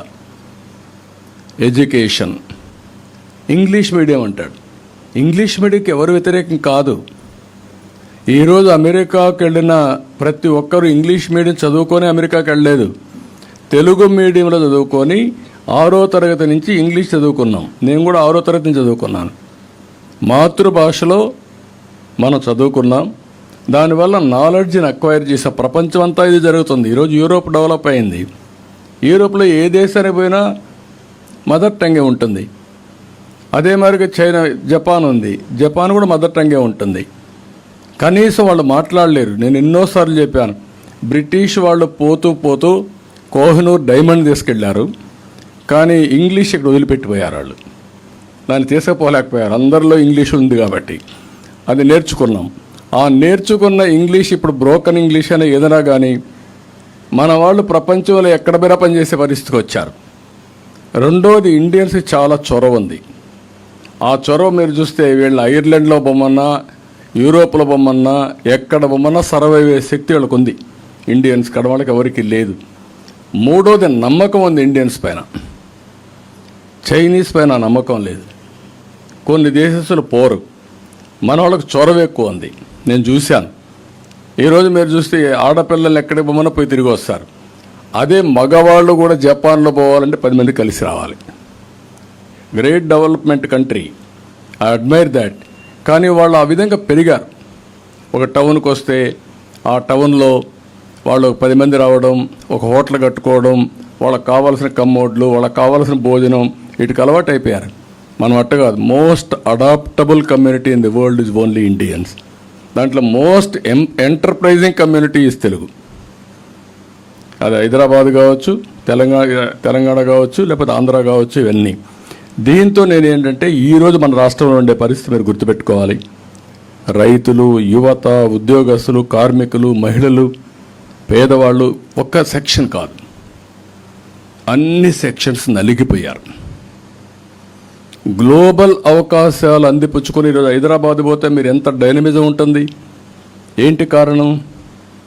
25 ఏళ్లకు మనం వేసిన ఫౌండేషన్. ఆ రోజు ఆ ఫౌండేషన్ వేసాం, ఆటో పైలట్లోకి వెళ్ళింది. దాన్ని ఎవడు డిస్ట్రాయ్ చేయాల. నేను వేసిన ఫౌండేషన్కి రాజశేఖర రెడ్డి వచ్చి హైటెక్ సిటీ కొట్టేసుంటే, లేకుంటే ఎయిర్పోర్ట్ వద్దనుంటే, లేకపోతే అవుటర్ రింగ్ రోడ్ అవసరం లేదనుంటే ఈరోజు హైదరాబాద్ డెవలప్ అయ్యేది కాదు. ఈరోజు ఇక్కడ అమరావతి డెవలప్ అయి ఉంటే, పోలవరం పూర్తయి ఉంటే, ఇండస్ట్రీస్ అనుకున్నట్టు వచ్చుంటే మనం ఎక్కడికి పోయేవాళ్ళం? ఎక్కడికి వెళ్ళిపోయేవాళ్ళం. ఇక్కడ మీరు చూశారు కాలేజెస్, యూనివర్సిటీస్. మనం ఇచ్చింది ల్యాండ్ ఇస్తే ఎస్ఆర్ఎం వచ్చింది, విట్ వచ్చింది, అమృత వచ్చింది, ఇంకా చాలా యూనివర్సిటీస్ రావాల్సినట్టు అన్నీ పోయినాయి. కాలేజీలు రావాల్సిన బెస్ట్ కాలేజీలు పోయినాయి. అంటే ఒక ఎడ్యుకేషన్ హబ్గా తయారు చేయాలనుకున్నాం. మనం గుర్తుపెట్టుకోవాల్సిన తెలుగు వాళ్ళ శక్తి ఎంతంటే, ఒకప్పుడు హైదరాబాద్లో కూడా పెద్ద పెద్ద కాలేజీలతో ట్రెడిషనల్ కాలేజీలు ఉండేవి తప్ప ఎవరన్నా చదువుకోవాలంటే గుంటూరుకు వచ్చారు, గుంటూరులో చదువుకున్నారు, చదువుకొని మళ్ళీ వచ్చేవాళ్ళు. అలాంటి వాళ్ళు ఇక్కడి నుంచి ఆంధ్ర నుంచి వచ్చి నారాయణ, చైతన్య, విజ్ఞాన్ ఇలాంటి అందరూ కూడా కార్పొరేట్ సెక్టర్లో చైన్స్ పెట్టి ఇప్పుడు ఆల్ ఇండియా బ్రాండ్స్ అయిపోయారు. అలాంటి ఎడ్యుకేషన్ ఉండే ఈ ప్రాంతంలో మొత్తం దేశంలో ఉండే యూనివర్సిటీస్ అవ్వాలనుకుంటే ఎడ్యుకేషన్ హబ్గా చేయాలంటే మొత్తం దెబ్బతినే పరిస్థితికి వచ్చాం. అక్కడి నుంచి నేను అందుకే మిమ్మల్ని అడుగుతున్నా, ఈరోజు ప్రజలు గెలవాలంటే వైఎస్ఆర్ కాంగ్రెస్ పార్టీ పోవాలి. నిన్నే ఒక న్యూస్ చూశాను నేను. చెల్లూరుపేట సీటు మంత్రిని ట్రాన్స్ఫర్ చేశారు. ట్రాన్స్ఫర్ చేయడం తప్పు. ట్రాన్స్ఫర్ చేస్తే మల్లెల రాజేష్ అని ఒక అతను పారాచూట్ వచ్చాడు, అక్కడికి నేరుగా దిగాడు. ఇన్నేళ్ల రాజకీయాల్లో ఉన్న ఆ పారాచూట్ ఎవరో తెలియజేసుకొని తిరిగాడు. అక్కడ దిగితే తనేమిది పెద్ద వీరుడు అనుకున్నాం. 3 రోజులు తేలిపోయాడు. ఏంటి హిస్టరీ అంటే 6.5 crores ట్రాన్సాక్షన్ మినిస్టర్కి. నేను ఇక్కడి నుంచి గుంటూరు పోతున్నా, నువ్వు రా ఇక్కడికి, 6.5 కోట్ల డబ్బులు ఇమ్మంటే సెటిల్మెంట్ ఎవరు చేశారో ఆవిడ ప్లస్ గ్రేట్ అడ్వైజర్ సజ్జల, ఒక బ్రోకర్. వీళ్ళు నన్ను గురించి విమర్శిస్తారు, పార్టీల గురించి విమర్శిస్తారు. మళ్ళా సెటిల్మెంట్ చేశారు, మార్చేశారు. అతన్ని మార్చి ఇంకొక అతను తీసుకొచ్చారు. కాబట్టి మనోహర్ నాయుడు తీసుకొచ్చారు. ఆయన ఇంకొక పారాచూట్ గుంటూరు నుంచి పంపించారు. అంటే దిగేశాడు అక్కడ. వాడు ఇప్పుడు గొడవ పెట్టుకున్నాడు, నా డబ్బుల కథ ఏంటని. సెటిల్మెంట్లో 50% ఇచ్చారు. Can you imagine? What a politics, what a pity for the state. ఒక పక్క ప్రపంచాన్ని ఇప్పుడు మీరు పోతే అమెరికాలో డల్హాస్ అయితే మొత్తం తెలుగు వాళ్ళది అయిపోయింది. మన పేర్లు పెట్టేశారు అక్కడ. డల్హాస్ మొత్తం మన పేర్లు, తెలుగు పేర్లే. రియల్ ఎస్టేట్ చేసి మొత్తం వీళ్ళంతా చేసి ఒక ఇన్నోవేషన్లో పోయి అలాంటి పరిస్థితి ప్రపంచం అంతా సాధిస్తూ ఇక్కడ ఈ కర్మేంటి నాకైతే అర్థం కావడం లేదు. అందుకే మీరు గుర్తుపెట్టుకోవాల్సింది, ప్రజలు గెలవాలి, రాష్ట్రం నిలబడాలి. దీనికి ప్రతి ఒక్కరూ వాళ్ళ బాధ్యత కింద ముందుకు రావాలి. ప్రతి ఒక్కరు ఏమంటారు, పొత్తులు ఎందుకు పెట్టుకోవాలి? ఓకే, 10 ఏళ్ళు కేంద్రంలో బీజేపీ ఉంది, రేపు కూడా మళ్ళీ బీజేపీని వస్తుందని అందరూ చెప్తున్నారు. సౌత్ ఇండియాలో తక్కువ, నార్త్ ఇండియాలో వస్తుందని. ఇప్పుడు జరిగిన డిస్ట్రక్షన్ మీరు చూసిన తర్వాత మళ్ళీ పునర్నిర్మాణం చేయాలంటే ఇప్పుడే 30 ఏళ్ళు వెనక్కి వెళ్ళిపోయాం. మళ్ళీ 30 ఏళ్ళు వెనక్కిపోయిన దాన్ని పికప్ చేయాలనుకుంటే కేంద్ర సహకారం అవసరం. నిధులు కానీ, పర్మిషన్లు కానీ, గ్రాంట్స్ కానీ, ప్రాజెక్ట్స్ కానీ, దేనికైనా వాళ్ళ క్లియరెన్సెస్ కానీ అన్నీ అవసరం. ఒకవేళ ఇక్కడ నేను గెలిచినా వాళ్ళ సహకారం లేకపోతే మనం పునర్నిర్మాణం చేయలేం. ఇలాంటివి వచ్చినప్పుడు ఇంకొక పక్కన మీరు జనసేనతో ఎందుకు పొత్తు పెట్టుకోవాలి, జనసేన తెలుగుదేశం ఎందుకు పెట్టుకోవాలి అంటే వీళ్ళ ఉద్దేశం మీరు ఫైట్ చేసుకోండి, ఓట్లు డివైడ్ చేసుకోండి, మేము అబద్ధాలు చెప్తాం, ప్రజల్ని మోసం చేస్తాం, మభ్య పెడతాం, మళ్ళా గెలుచుకొని రాష్ట్రాన్ని సర్వనాశనం చేస్తామనే పరిస్థితికి వచ్చారు. ఇంకొక పక్క సీట్లు అయిన తర్వాత తెలుగుదేశానికి మీకు ఎప్పుడూ లేనంత తక్కువ సీట్లు తీసుకున్నారు, ఎప్పుడు మీరు పోటీ చేయలేదు ఇన్ని తక్కువ సీట్లలో అని ఒక పక్క, ఇంకొక పక్క జనసేనని నీకు తక్కువ సీట్లు వచ్చాయని అని రెచ్చగొట్టడం, బీజేపీ మీరు నేషనల్ పార్టీ ఇన్నేనా మీరు తీసుకునేది, మీరు గట్టిగా చెప్తే ఇంకా ఎక్కువ సీట్లు వస్తాయి కదా అంటే ఇలాంటి విధ్వంసకరమైనటువంటి రోల్ని వీళ్ళు ప్లే చేసే పరిస్థితికి వచ్చారు. ఆ రోజు పవన్ కళ్యాణ్ గురించి చెప్పింది రాష్ట్రం గెలవాలి, అదే మరి ఓటు డివైడ్ కాకూడదు, వైఎస్ఆర్ కాంగ్రెస్ పార్టీ విముక్త రాష్ట్రం కోసం మేము పనిచేస్తాం చాలా స్పష్టంగా చెప్పి ఆ మాట నిలబెట్టుకున్నాడు. నేను కూడా గర్వంగా పోకుండా 14 సంవత్సరాలు ముఖ్యమంత్రిని, లేకపోతే 22 సంవత్సరాలు మా పార్టీ రాష్ట్రంలో పరిపాలించింది, కేంద్రంలో చక్రాలు తిప్పాం. కాబట్టి నేను కూడా అన్నీ నా దగ్గరికి రావాలి, నేను ఎక్కడికి పోను, ఎవరితో అడ్జస్ట్ కానంటే అంటే ఎవరికి లాభం? ప్రజాహితం కోసం, ప్రజల కోసం, భవిష్యత్తు కోసం, భావితరాల కోసం మేము రాజీ పడ్డాం అందరం కూడా. ఆ రాజీ ఈరోజు మా ఉద్దేశం మళ్ళా ఈ రాష్ట్రాన్ని పునర్నిర్మాణం చేయడానికి, ముందుకు పోవడానికి దోహదం చేయాలి. ఇక్కడ కులాలు లేవు, మతాలు లేవు, ప్రాంతాలు లేవు, వ్యక్తులు లేవు. సమాజ హితం కోసం సమాజమే ముఖ్యం మనందరికీ. ఈ ఆలోచన రాకపోతే, ఎందుకంటే మీరు గుర్తుపెట్టుకోవాల్సింది ఆ రోజు 95 నేను ముఖ్యమంత్రి కాకపోయి ఉంటే, నాకు అవకాశం రాకపోతే పబ్లిక్ పాలసీల్ని పాస్ చేసే అవకాశం నాకు ఉండేది కాదు. నేను ఆ రోజు ముఖ్యమంత్రిగా ఉండి పబ్లిక్ పాలసీస్ని అమలు చేశాను కాబట్టి హైటెక్ సిటీ కట్టగలిగాను, ఐటీని పెద్ద ఎత్తున ముందుకు తీసుకుపోగలిగాం, లేకపోతే రిఫార్మ్స్ అనేది తీసుకొచ్చాం, వెల్త్ క్రియేట్ చేశాం. అది ఈరోజు హైదరాబాద్ నగరం అనేది భారతదేశంలో నెంబర్ 1 సిటీగా తయారైంది, most liveable city, knowledge economic hub. అది నాట్ ఓన్లీ ఫర్ ఇండియా, ప్రపంచానికి హబ్గా తయారైంది. మీరు బయోటెక్నాలజీ తీసుకోండి, ఎవరు ఊహించారు ఆ రోజు తెలుగుదేశం లేకపోయి ఉంటే, ఏదైతే బయోటెక్నాలజీ పార్క్ రాకపోయి ఉంటే, భారత బయోటెక్ అని కంపెనీ పెట్టకపోయి ఉంటే కరోనా వ్యాక్సిన్ తయారు చేసేవాళ్ళం మనం. Is it not pride for the country? ఇలాంటి ఒకటి కాదు, కొన్ని వందల మార్పులు తీసుకొచ్చాం. అందుకే ఈరోజు కూడా నేను కూడా ఆలోచించింది, అందరం కలిసి పనిచేద్దాం, కలిసి మళ్ళీ నూతన వరవడికి శ్రీకారం చుట్టాలనే ఉద్దేశంతోనే ఈరోజు ఈ పొత్తు చేశాం. ఇది రాష్ట్ర హితం కోసం తప్ప వ్యక్తిగత ప్రయోజనాలకో లేకుంటే రాజ్యాధికారం కోసం కాదు. రాజ్యాధికారం అవసరం, ఈ రాష్ట్రంలో ప్రభుత్వ మార్పు అనివార్యం. ఈ ప్రభుత్వ మార్పు కూడా ప్రజల కోసం మేలు జరగాలని చెప్పే దానికోసం చేశాం తప్ప, లేకపోతే రాష్ట్రం పూర్తిగా నాశనం అయిపోయిన తర్వాత ఎవ్వరు కూడా దీన్ని కాపాడుకోలేం. ఇప్పటికే కొంతమందిలో ఒక ఆలోచన వచ్చింది, ఎట్లా మేము వెళ్ళిపోయాం బయట, ఈ స్టేట్కి మేము రాలేం, అక్కడ ఎవరికి సెక్యూరిటీ లేదు, ఆస్తులకు సెక్యూరిటీ లేదు, ఈసారి కానీ ఏదైనా జరగడానికి జరిగితే మేము కూడా ఉండే 1 ఎకరా 2 ఎకరాలు అమ్ముకొని వెళ్ళిపోతాం అనే పరిస్థితికి వచ్చారు శాశ్వతంగా. కానీ దానికి పరిష్కార మార్గం అది ఒకటే కాదు, వాళ్ళు వెళ్ళిపోవచ్చు కానీ వాళ్ళ భూములు కొనేవాళ్ళు కూడా ఉంటారు.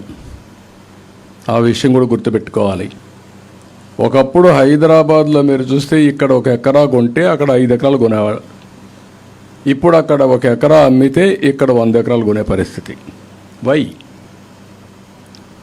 నేను భూములు ఒకటే రేట్లు పెరగాలని కాదు, భూములు ఎప్పుడు రేట్లు పెరుగుతాయి, ఒక రోడ్డు వస్తే, ఒక నేషనల్ హైవే వస్తే పెరుగుతాయి. ఎందుకంటే ఇండస్ట్రీస్ పెట్టచ్చు.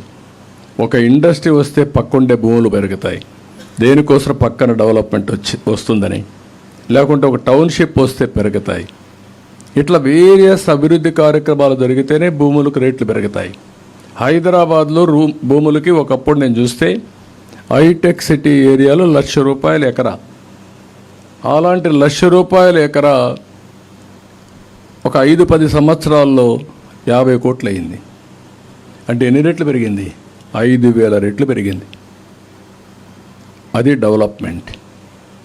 దానివల్ల రియల్ ఎస్టేట్ వచ్చింది, కంపెనీలు వచ్చాయి, పర్చేసింగ్ కెపాసిటీ పెరిగింది, వ్యాపారాలు పెరిగాయి, ఇన్నోవేషన్ వచ్చింది, స్టార్టప్లు వచ్చాయి. ఆ ఎకో సిస్టమ్ వచ్చి ముందుకు పోయే పరిస్థితికి వచ్చారు.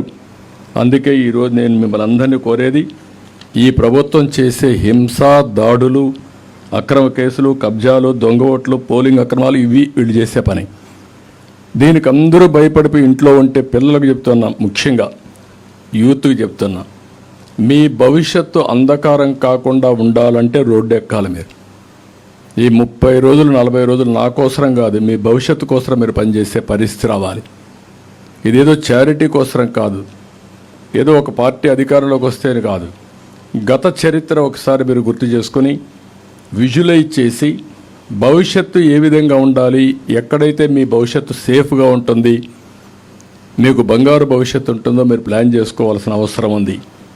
ప్రభుత్వాలు మాకు ఏంటి సంబంధం, ఏ ప్రభుత్వం వస్తే మాకేంటి అనే ఆలోచన చాలామంది పిల్లలకు ఉంది. అది కారణం మీరు అవేర్నెస్ లేకుండా పోవడం. అవేర్నెస్ రానంత వరకు మన పిల్లల భవిష్యత్తు కానీ అందరి భవిష్యత్తు ఎట్లే ఉంటుంది. ఎప్పుడు కూడా వెల్త్ క్రియేట్ చేయడం కానీ, ఎంప్లాయ్మెంట్ జనరేట్ చేయడం కానీ, సుపరిపాలన ఇవ్వడం కానీ, సమాజంలో మీరు గుర్తుపెట్టుకోవాల్సింది ఒక సుస్థిరత ఇవ్వడం in all aspects. Security fundamental principal. Government ఎప్పుడైనా సరే సెక్యూరిటీ ప్రొవైడ్ చేయాలి. అలాంటి సెక్యూరిటీ ఇవ్వాలంటే ఎమ్మెల్యేలే దోపిడీదారులు అయ్యి చట్టాలు చేయవలసిన వాళ్ళే మొత్తం మిమ్మల్ని హింసించే పరిస్థితికి వస్తే తప్పుడు కేసులు పెట్టి ఇంకెవరికి రక్షణ ఉంటుంది? ₹100 కోట్ల సెటిల్మెంట్ చేసి లాగేస్తున్నారు. మీరు కొండలు చూస్తే కానీ మీరు అనుకుంటారు చాలామంది పిల్లలు, మాకే సంబంధం, ఆ కొండే కదా పోయిందని. కానీ ఎన్విరాన్మెంట్ నాశనం అయిన తర్వాత మీకు గాలి ఎక్కడి నుంచి వస్తుంది? బాధ్యత అనేది ఇంకొక విషయం కూడా నేను చెప్పాలి ఈ రోజుల్లో. ఎందుకంటే మెటీరియలిస్టిక్ హ్యాపీనెస్ వచ్చిన తర్వాత, అంటే సంపద వచ్చిన తర్వాత అందరూ మెటీరియలిస్టిక్ హ్యాపీనెస్ వైపు వెళ్తున్నారు. కానీ వాల్యూ బేస్డ్ సొసైటీ కూడా ఉండాల్సిన అవసరం ఉంది. భారతదేశంలో ఉండే పెద్ద సంపద, పెద్ద వారసత్వం మన కుటుంబ వ్యవస్థ, మన నాగరికత. అన్ని దేశాల కంటే ఈ కుటుంబ వ్యవస్థ అందరికీ, కుటుంబంలో ఒక సుస్థిరతని ఇస్తుంది, సెక్యూరిటీ ఇస్తుంది, హ్యాపీనెస్ ఇస్తుంది. అది హాస్పిటల్స్ 100 హాస్పిటల్కి పోయినప్పుడు ఎంత ఇది వస్తుందో అంత ఇంట్లో హెల్త్ కానీ హ్యాపీనెస్ కానీ ప్రొవైడ్ చేసే పరిస్థితి వస్తుంది. కాబట్టి నేను అందుకే రాష్ట్రంలో ఉండే ప్రతి ఒక్కరిని విజ్ఞప్తి చేస్తున్నా, ఇది మా కోసం పెట్టుకున్నటువంటి ఇది కాదు. ఇది మీరు గుర్తుపెట్టుకోవాలి. ఎప్పుడు కూడా ఒకప్పుడు కొన్ని పార్టీలు ఈ పేదరికం గురించి స్లోగన్స్ మాట్లాడేవాళ్ళు. నేను ఆ విమర్శలకు పోను. ఇప్పుడు వెల్త్ క్రియేట్ చేయకుండా వెల్త్ డిస్ట్రిబ్యూషన్ గురించి మాట్లాడేవాళ్ళు. అది ఎప్పుడు సాధ్యం కాదు. ఇప్పుడు వెల్త్ క్రియేట్ చేశాం, కానీ ఈ వెల్త్ అంతా కొంతమందికి పరిమితం అవుతా ఉంది. రాను రాను డబ్బులుండే వాళ్ళ సంఖ్య పెరుగుతూ ఉంది. మిలినియర్స్, బిలినియర్స్ పెరిగిపోతున్నారు. పేదరికం కూడా అట్లే పెరుగుతూ ఉంది. నేను అందుకే కొత్త పాలసీ కింద మాట్లాడుతున్నా, P4 అని. ఒకప్పుడు పబ్లిక్ ప్రైవేట్ పార్ట్నర్షిప్, దానివల్ల వెల్త్ క్రియేట్ చేశాం. ఒక రోడ్డు ద్వారా, ఒక ఇండస్ట్రీ ద్వారా, లేకపోతే ఒక పవర్ ప్రాజెక్ట్ ద్వారా, ఇవన్నీ. ఇప్పుడు రాబోయే రోజు P4 అని మాట్లాడాను, పబ్లిక్ ప్రైవేట్ పీపుల్ పార్ట్నర్షిప్. అంటే ప్రజలను కూడా భాగస్వాములు చేసి, ప్రజల్ని ఒక ఆస్తిగా చేసి, బాగా పైకొచ్చిన 10%, కింద నుండే ఒక 20% అడాప్ట్ చేసుకొని, మెంటరింగ్ చేసి, short term, medium term, long term plan చేసి పేదరిక నిర్మూలన చేయగలిగితే అది దేశానికి శ్రీరామ రక్ష. మీకు ఆస్తి వచ్చిందంటే, సంపద వచ్చిందంటే మీ కష్టమే కాదు, అలాంటి ఎన్విరాన్మెంట్ ఉంది. దాన్ని మీరు అనుకూలంగా మార్చుకున్నారు. మార్చుకున్న మీరు సమాజానికి మళ్ళా పనిచేయాల్సిన అవసరం ఉంది. అలాంటి కొన్ని పాలసీలు కూడా మనం తీసుకురావాలి, పబ్లిక్ పాలసీస్ కూడా. దానివల్ల మనం అనుకున్న లక్ష్యాలు మనం నెరవేరుస్తాం. అందుకనే మళ్ళీ నేను చెప్తున్నా, ఇవన్నీ జరగాలంటే అటు కేంద్రం సహకరించాలి, ఇక్కడ సుస్థిరమైన ప్రభుత్వం రావాలి. ఇలాంటి విధ్వంసాలు చేసేవాళ్ళు రాజకీయాల్లో ఉండడానికి అనర్హులు. నేను ఐఎమ్ వెరీ క్లియర్. నేను చాలా రాజకీయాలు చూశాను, కానీ ఇలాంటి ఇప్పుడు ఏంటంటే అందరినీ జైల్లో పెట్టి లక్షల వేల కేసులు పెట్టి అతను నేను ఏకాకి, నాకెవరూ లేరు, నాకు పేపర్ లేదంటాడు.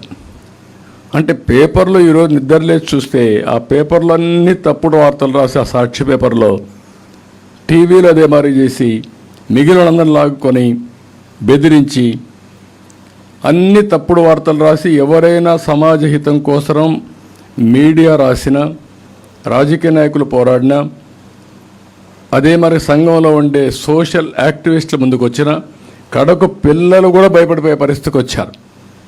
పిల్లలు ఎప్పుడూ ఎమోషన్లో ఉంటారు, ఊహాజనితమైన దీంట్లో ఉంటారు, రెవల్యూషన్గా ఆలోచిస్తూ ఉంటారు, ఎప్పుడు కూడా ప్రభుత్వం చేసేదానికంటే విభిన్నంగా ఆలోచిస్తారు, ఆలోచించి వినూత్నమైన ఆలోచనలకు శ్రీకారం చుడుతూ ఉంటారు. అలాంటి పిల్లలు కూడా బయట రాలేకపోతున్నారంటే భయపడి ఊహించిన పరిణామాలు. మేము స్టూడెంట్స్గా ఉన్నప్పుడు రెవల్యూషన్గా చేసి స్టూడెంట్ లీడర్గా ఎమర్జ్ అయ్యాం. ఆ ఎమర్జ్ అయిన తర్వాత ఎమ్మెల్యే అయ్యాం, ఎమ్మెల్యేలకు మంత్రులు అయ్యాం. లీడర్షిప్ ఒకప్పుడు యూనివర్సిటీ నుంచే తయారయ్యేది. ఇప్పుడు అలాంటివన్నీ వచ్చాయి. అందుకే రాష్ట్రంలో నేను అందరికీ విజ్ఞప్తి చేస్తున్నా, ఎందుకు పెట్టుకున్నారు పొత్తని తెలుగుదేశం వాళ్ళు, బీజేపీ వాళ్ళు, లేకుంటే జనసేన వాళ్ళు ఆలోచించడం కరెక్ట్ కాదు.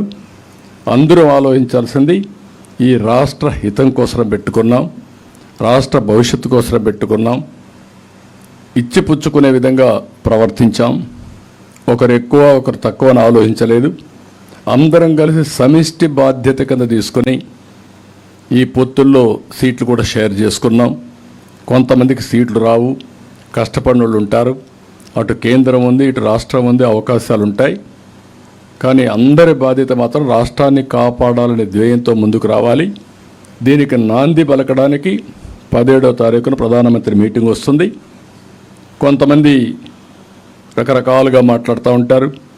నేను ఆ విషయాల గురించి కూడా పట్టించుకోవడం లేదు. ఎన్డీఏతో ఈరోజు కొత్తగా పొత్తు కాదు ఇది. ఒకప్పుడు ఎన్డీఏతో వాజ్పేయి గారు ఉన్నప్పుడు ఒక్క మంత్రి పదవి తీసుకోకుండా ఆయన ఒత్తిడి చేసే స్పీకర్ తీసుకొని అన్కండిషనల్గా సహకరించిన పార్టీ తెలుగుదేశం పార్టీ. ఆ రోజు అధికారం కోసం కాదు. ఆ రోజైతే సుమారు ఒక 7-8 మంది మంత్రులు ఇచ్చేవాడు. ఒత్తిడి చేసిన అధికారం తీసుకోకుండా రాష్ట్రానికి మంచి చేయండి, పనులు చేయండి, మాకు ఎనఫ్ అంటే అది అవుట్ ఆఫ్ ది వే కాదు. అన్ని పాలసీలు చేశారు. ఆ పాలసీలన్నీ దేశానికి శ్రీరామ రక్ష అయినాయి. అదే మరి వాజ్పేయి మళ్ళా మోడీ గారి నాయకత్వం 2014-19లో మళ్ళా పొత్తు పెట్టుకున్నాం.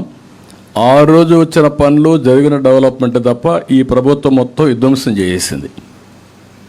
ఈరోజు ఒక అమరావతి వచ్చుంటే ఎంత పైకి పోయేవాళ్ళం. ఒక పోలవరం పూర్తి చేసి నదుల అనుసంధానం చేసుంటే ప్రతి ఒక్క ఎకరాకు నీళ్ళు ఇచ్చేవాళ్ళం. రాష్ట్రంలో కరువు అనే మాట లేదు. ఈరోజు ఏం జరిగింది? నీళ్లు ఇవ్వలేకుండా కనీసం త్రాగునీరు కూడా ఇవ్వలేని దుస్థితికి చేరాం. కేంద్ర ప్రభుత్వం నిధులు ఇచ్చినా వాటర్ స్కీములు పెట్టలేనటువంటి పరిస్థితిలో మనం ఉన్నాం. ఒక్క స్కీమును కూడా ఉపయోగించుకోలేదు. మ్యాచింగ్ గ్రాంట్ ఇచ్చే పరిస్థితి లేదు. ఎంత టైం అయినా ప్రజల్ని మభ్యపెట్టడం, మోసం చేయడం, దోపిడీ చేయడం, ఎదుటి వాళ్ళపైన దాడి చేయడం, ఎవరన్నా మాట్లాడితే అడ్డదుడ్డంగా మాట్లాడి ఆ వాడరాని భాష వాడి వివిధ విధాలుగా అవమానం చేయడం ఇవే జరుగుతున్నాయి.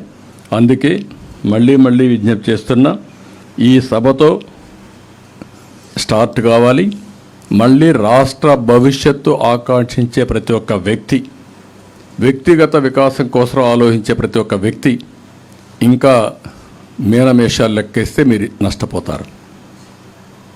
కేసులు పెడతారనో, లేకపోతే బయట రానిరేమనో, లేకుంటే మాకెందుకు వచ్చిందనో, ఎక్కడ నిస్సహాయతగా ఉన్నా, ఎక్కడ మీరు ఏమరపాటుగా ఉన్నా మళ్ళీ మీరు తిరిగి కోలుకోలేరు. మళ్ళీ ఈ రాష్ట్రాన్ని కాపాడుకోలేము. సిద్ధం సభ పెట్టారు. ఏంటి ఆ సిద్ధం సభ? ఎక్కడన్నా ఊహించామా? గ్రీన్ మ్యాట్ వేసి సభలు పెట్టే మీటింగులు చూసామా మనం? టెక్నాలజీ తెలిసిన వాడు గ్రీన్ మ్యాట్ ఇప్పుడు పెడతారు. ఇక్కడ కూర్చొని నేను రికార్డ్ చేస్తే గ్రీన్ మ్యాట్ వేస్తే ఉన్నది లేనట్టు, లేనిది ఉన్నట్టు సృష్టించారు వరకు వస్తుంది. అది చేసి ఇలాంటి తప్పుడు ప్రచారాలు చేస్తే మీరు ఏమనాలి వెళ్ళి? అంటే దానికి మళ్ళా బస్సులు, ఎందుకు మీరు అంత వందల కోట్ల రూపాయలు డబ్బులు ఎందుకు పెట్టాలి? అందులో వేరే పార్టీలకు బస్సులు ఇవ్వకూడదు, మళ్ళా పోలీసులు వచ్చి అడ్డపడడం, దానికి జీవో నెంబర్ ఒకటి తీసుకురావడం, దానిపైన మమ్మల్ని అందరినీ ఆంక్షలు పెట్టి కదలలేకుండా చేయడం, ఇలాంటివి. సరే, మమ్మల్ని అందరినీ జైల్లో పెట్టారు, చేయని తప్పులకు అందరినీ జైల్లో పెట్టడం అంటే ఎక్కడికి పోతున్నారు? కాబట్టి ఇవన్నిటికీ పరిష్కార మార్గం ఇది ఒకటే మార్గం. అందరూ ఆలోచించాల్సిందిగా అందరినీ కోరుతున్నాం.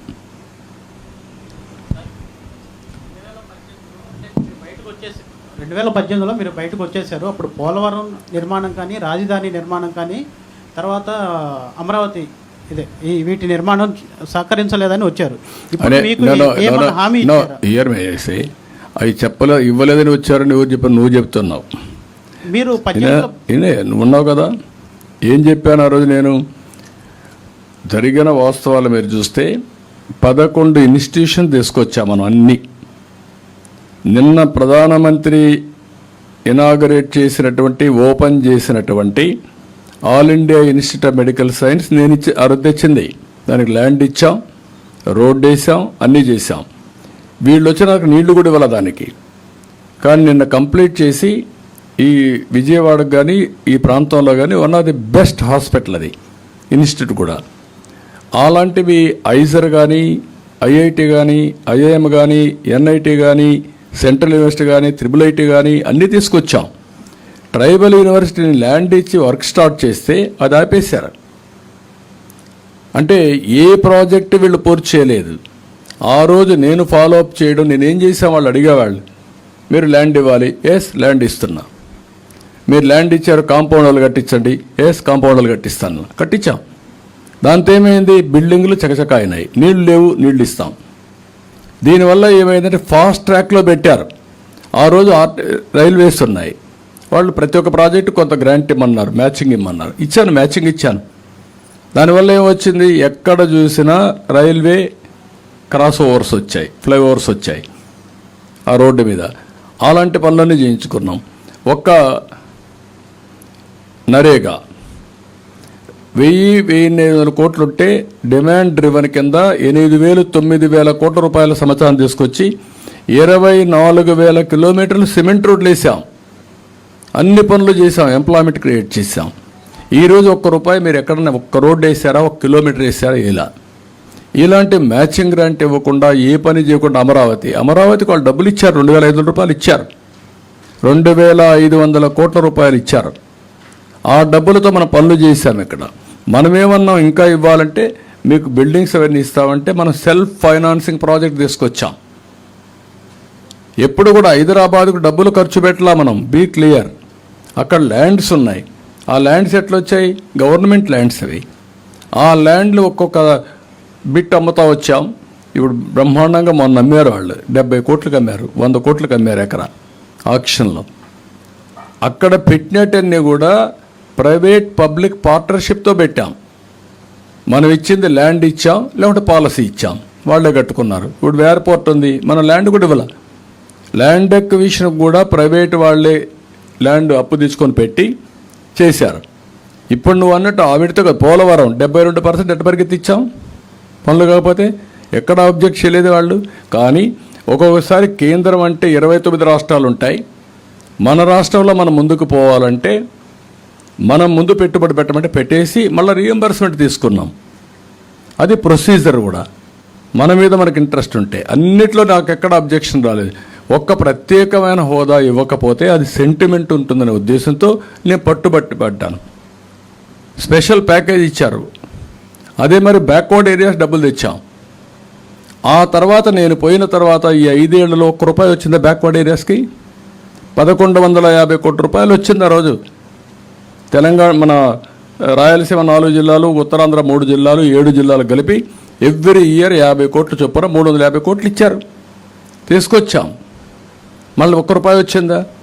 ఎక్కడికి పోయారు? నేను శాంక్షన్ చేయించింది ఏదైతే వైబిలిటీ గ్యాప్ ఫండింగ్ ఉందో 2014లో, అది నేను శాంక్షన్ చేపిస్తే వీళ్ళు వచ్చి రిలీజ్ చేసుకొని ఖర్చు పెట్టేసుకున్నారు. ఆ 10,000 కోట్లు, 15,000 కోట్లు. అది తప్ప ఏం చేశారు? ఏమీ చేయలేదు. ఒక్క ప్రాజెక్ట్ తేలేదు, ఒక్క ఇష్యూ తేలేదు. నేను ఆ సెంటిమెంట్ కోసం అది కూడా ఇవ్వమని అడిగాను, ఇవ్వలేదు, నేను డిఫర్ అయ్యాను. అది తప్ప నాకు బీజేపీకి ఎక్కడ అభిప్రాయ భేదాలు లేవు, మీరు గుర్తుపెట్టుకోవాలి. ఇప్పుడు ప్రత్యేక హోదాను విశాఖ స్టీల్ ప్లాంట్ మీద ఏంటి సార్ వైఖరి? అన్నీ కూడా అడుగుతున్నాం, వాళ్ళు రిక్వెస్ట్ చేస్తాం, దానికి ఏ విధంగా కాంపన్సేట్ చేస్తారు. అన్నింటికంటే మనం నష్టపోయింది మీరు గుర్తుపెట్టుకోవాలి, విశాఖపట్నం జోన్కి కావాలి అని మనం ఎన్నిసార్లు ఫైట్ చేస్తే ల్యాండ్ ఇవ్వకుండా దాన్ని ఆపేయడం కరెక్టా? అది ప్రభుత్వం యొక్క పనితనం గుర్తుపెట్టుకోవాలి. వాళ్ళు ఒక లెటర్ రాస్తే నెక్స్ట్ డే నేను తిరుగు తపాల్లో ల్యాండ్ ఇవ్వడమే కాకుండా మళ్ళా శాంక్షన్ తెచ్చేవాళ్ళం. అది ఎప్పుడు కూడా పబ్లిక్ ఇంట్రెస్ట్తో పనిచేసినప్పుడు వస్తాయి. వీళ్ళు పబ్లిక్ ఇంట్రెస్ట్గా సొంత ఇంట్రెస్ట్ కేసుల కోసం అటు ఇటు తిరిగి మబ్బి పెట్టి లాభం పొందారు తప్ప ఇంకోటి కాదు. ఈ విషయాలు మీరు గుర్తుపెట్టుకోవాలి. ఏది చేసినా నేను ఇంతవరకు 40 ఏళ్లుగా ప్రజాహితం కోసం, రాష్ట్ర భవిష్యత్తు కోసం, భావితరాల భవిష్యత్తు కోసం దూరంగా ఆలోచించి విజువలైజ్ చేసి ముందుకు పోయాం. ఆ ప్రయోజనాలు నేను ఆశిస్తున్నా.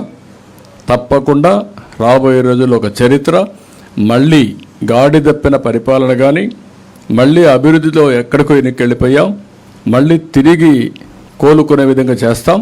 Will do it. Thank you.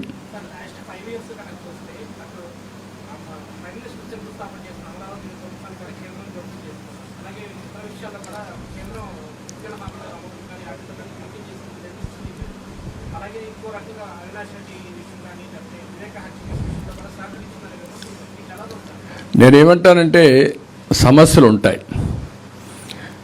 ఆ రాష్ట్ర ప్రభుత్వం ప్రవర్తించే తీరు పైన, మనం పెట్టే ప్రెషర్ పైన సమస్యలు పరిష్కారం అవుతాయి. కేంద్రానికి అనేక రాష్ట్రాలు ఉన్నాయి, మనకుండేది ఒకే రాష్ట్రం ఉంది. తెలుగు వాళ్ళకు 2 రాష్ట్రాలు ఉన్నాయి.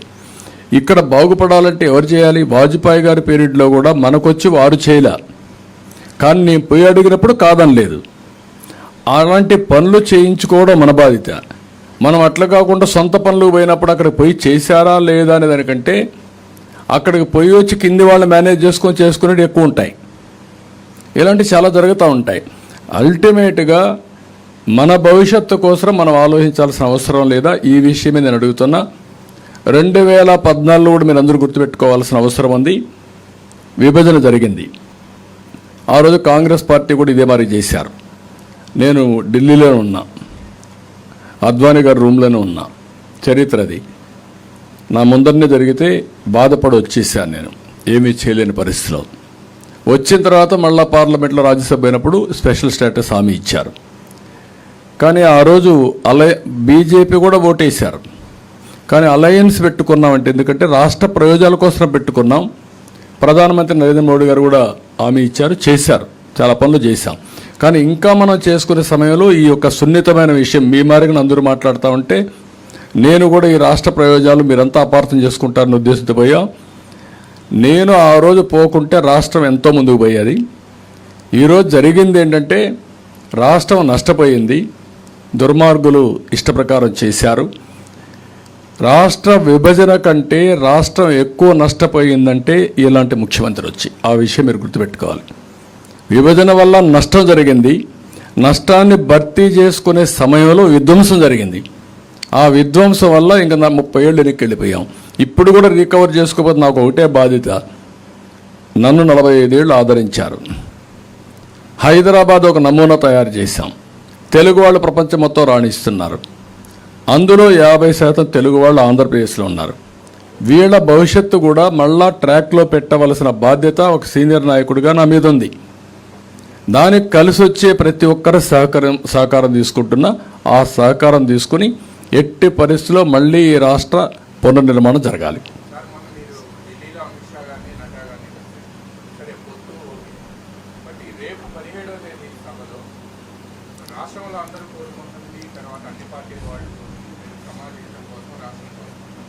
Amaravati, Polavaram and Vizag steel disinvestment project వాళ్ళు ప్రైమ్ మినిస్టర్ కానీ ఎవరైనా మీకు ఒకటే గుర్తుపెట్టుకోవాలి, ఇవన్నీ కూడా చాలా వరకు వాళ్ళు చేసిన సమస్యలు కాదు ఇవి. బీజేపీ కూడా అమరావతి మా రాజధాని అని చెప్తున్నారు. మేము కూడా డబ్బులు ఇచ్చామని చెప్తున్నారు.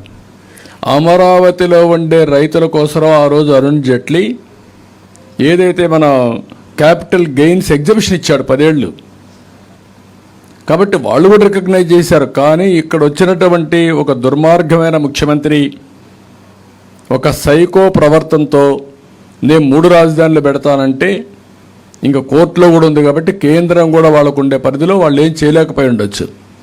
కానీ దానికి పరిష్కార మార్గం ఈ ప్రభుత్వం పోవడమే. పోలవరాన్ని వాళ్ళు వద్దన్నారా, కట్టొద్దన్నారా, లేకుంటే మొత్తం డయాఫామ్ వాళ్ళ దగ్గర నుంచి కూల్చేయమన్నారా?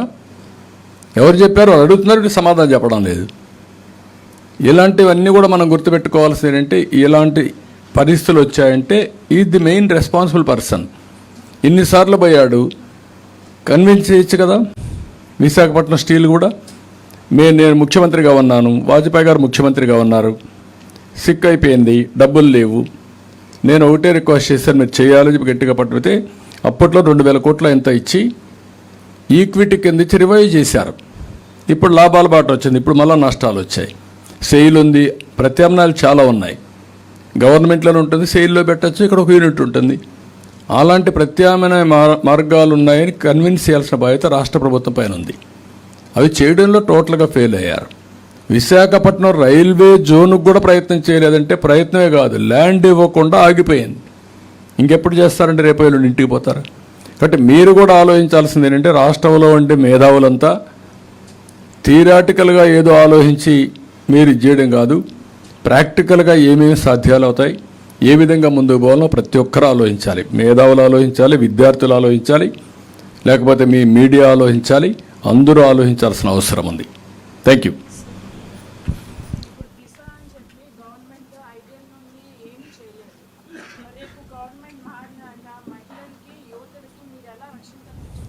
మీకు ఒకటే అమ్మా, నువ్వు గుర్తుపెట్టుకోవాల్సింది, నేనున్నప్పుడు గవర్నమెంట్ అనేది స్ట్రాంగ్గా ఉంటే గవర్నెన్స్ వల్ల ఆటోమేటిక్గా లా అండ్ ఆర్డర్ మెయింటైన్ అవుతుంది. మీరు ఒకటి గుర్తుపెట్టుకోండి, నేను ముఖ్యమంత్రిగా ఉన్నప్పుడు ఒక చిన్న విషయం వచ్చింది. ఇక్కడ గురిజాల దగ్గర అనుకుంటాను, దాచేపల్లిలో ఒక మైనారిటీ బాలికను రేప్ చేశారు. నేను 20 టీములు వేసాను, స్పెషల్ టీమ్స్ వేసాను. 24 అవర్స్లో ఎక్కడన్నా పట్టుకోమన్నాను. మొత్తం టీమ్స్ అన్ని ఎదుగుతూ ఉంటే వాడు భయపడిపోయి ఊరేసుకొని చనిపోయాడు. ఆ దెబ్బతో రాష్ట్రంలో ఇంకొక మహిళ పరిచే ఎవరు చూడలేదు. మళ్ళా that is the law and order. Government ఫర్మ్గా ఉంటే ఒక్క రోజునే ఈ పోలీసులు అందరూ మారుతారు. ఈ గవర్నమెంట్ ఫర్మ్గా లేదు కాబట్టి తప్పుడు ఆరోపణలు మీరు చెప్పినట్టు దిశ చట్టం, లేని చట్టానికి దిశ పోలీస్ స్టేషన్, లేని చట్టానికి దిశ వెహికల్స్, లేని చట్టానికి పబ్లిసిటీ. ఇది ఒక బోగస్ ప్రభుత్వం తప్ప దీనివల్ల లాభాలు ఉండవు. ఎప్పుడు కూడా రాష్ట్రంలో యాంటీ సోషల్ ఎలిమెంట్స్ అనేవాడు రోడ్డు మీదకి రాలా. నేనున్నప్పుడు వచ్చారు ఎప్పుడన్నా? లా అండ్ ఆర్డర్ ప్రాబ్లం మీకు అనిపించింది ఎప్పుడన్నా? వై? గవర్నమెంట్ అనేది first responsibility law and order maintain చేయడం. ముఖ్యమంత్రి ఇంటి దగ్గర రేపు జరిగితే, ఏది కొత్తగా మ్యారేజ్ కాబోయే కపుల్ అక్కడ ఉంటే ఆ అబ్బాయిని కట్టేసి అక్కడనే రేప్ చేస్తే ముఖ్యమంత్రి ఒక్క ఖండం చేయాల. దాచేపల్లిలో సంఘటన జరిగితే వాడు చనిపోయిన తర్వాత కూడా నేను విజయవాడలో పెద్ద ర్యాలీ పెట్టి డెమాన్స్ట్రేషన్ చేశాను. ఏం చెప్పాను? ఇంకొకడు ఎవడైనా సరే ఇలాంటి తప్పుడు పనులు చేస్తే ఆగైతే నీకు పడుతుందని చెప్పి హెచ్చరించాను. అది లా అండ్ ఆర్డర్ మెయింటైన్ చేయడం, లీడర్షిప్ క్వాలిటీస్. ఇవన్నీ మీరు గుర్తుపెట్టుకోవాలి. అందుకే మీలో కూడా మళ్ళా చెప్తున్నా, మీలో బాధ్యత వస్తే మీకు అవసరమైన ప్రభుత్వం వస్తుంది. మళ్ళా అక్కడ మతం, కులం, ప్రాంతం, బంధుత్వం ఇవన్నీ వస్తే బంధుత్వం తిండి పెడదు, లేకుంటే మీకు క్యారీర్ ఇవ్వదు, కులం ఏమీ చేయదు, మతం ఏమీ చేయదు. మీకు కావాల్సిన సమర్థవంతమైన ప్రభుత్వం ప్రపంచాన్ని శాసిస్తూ భారతదేశం ముందుకు పోతా ఉంటే ఇంకా కులాల మధ్య, మతాల మధ్య, ప్రాంతాల మధ్య ఎవరో చిచ్చు పెడితే మీరంతా దాంట్లో కాలిపోవడం మంచిది కాదు. ఈ విషయం మీరు క్యాంపెయిన్ చేయాలి. ఇప్పటికే మీరు రోడ్డు మీదకి రాలేదు, రావాలని ఆశిస్తున్నా. మీకోసం మేము పోరాడతాం. కానీ మీరు కూడా వస్తే మేము అనుకున్న పని సులువు అవుతుంది. Thank you. ఓకే అమ్మా.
ఇక్కడే విజయవాడ ఈస్ట్లో ఉంటుంది.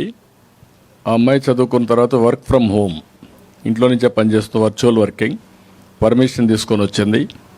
సంవత్సరానికి 50,000 రూపాయలు సంపాదిస్తుంది ఇంట్లో కూర్చొని. నెలకు 50,000, నెలకు 70,000. Can you imagine? అది ఈరోజు నాలెడ్జ్ పవర్. నేను ఏదైనా చెప్తే నన్ను అమాయకుడిగా చూస్తారు ఈ మీడియా అంతా. నాకేదో ఏం తెలియలేనట్టు, నేను చెప్పేటన్ని థియరీ అయినట్టు మీరు అంతా చూసే పరిస్థితి వచ్చారు. ఇప్పుడు ఆ అమ్మాయి ఆలోచన విధానం రేపు రాబోయే రోజుల్లో ఇంకా స్కిల్స్ కానీ టెక్నాలజీలో వచ్చిన న్యూ ఇవన్నీ కూడా చాలా టెక్నాలజీస్ వచ్చేస్తున్నాయి. అడాప్ట్ చేసుకుంటే షీ కెన్ డూ వండర్స్. అది మీరు గుర్తుపెట్టుకోవాల్సిన అవసరం ఉంది. That is the beauty of knowledge. కాబట్టి ఇవన్నీ కూడా నాకు అందుకనే ఈరోజు ఈ ప్రోగ్రాం వల్ల చాలామంది అడాప్ట్ చేసుకోగలిగితే స్కై ఈజ్ ది లిమిట్. మీరు చేయగలిగితే ఆటోమేటిక్గా మీకు ఆ సంకల్పం వస్తే you can reach that goal. అది రావాలని కోరుకుంటున్నా, మనస్ఫూర్తిగా అభినందిస్తున్నామా. కమల్ గారు థ్యాంక్ యూ అమ్మా. Thank you. Rum thank you అమ్మా.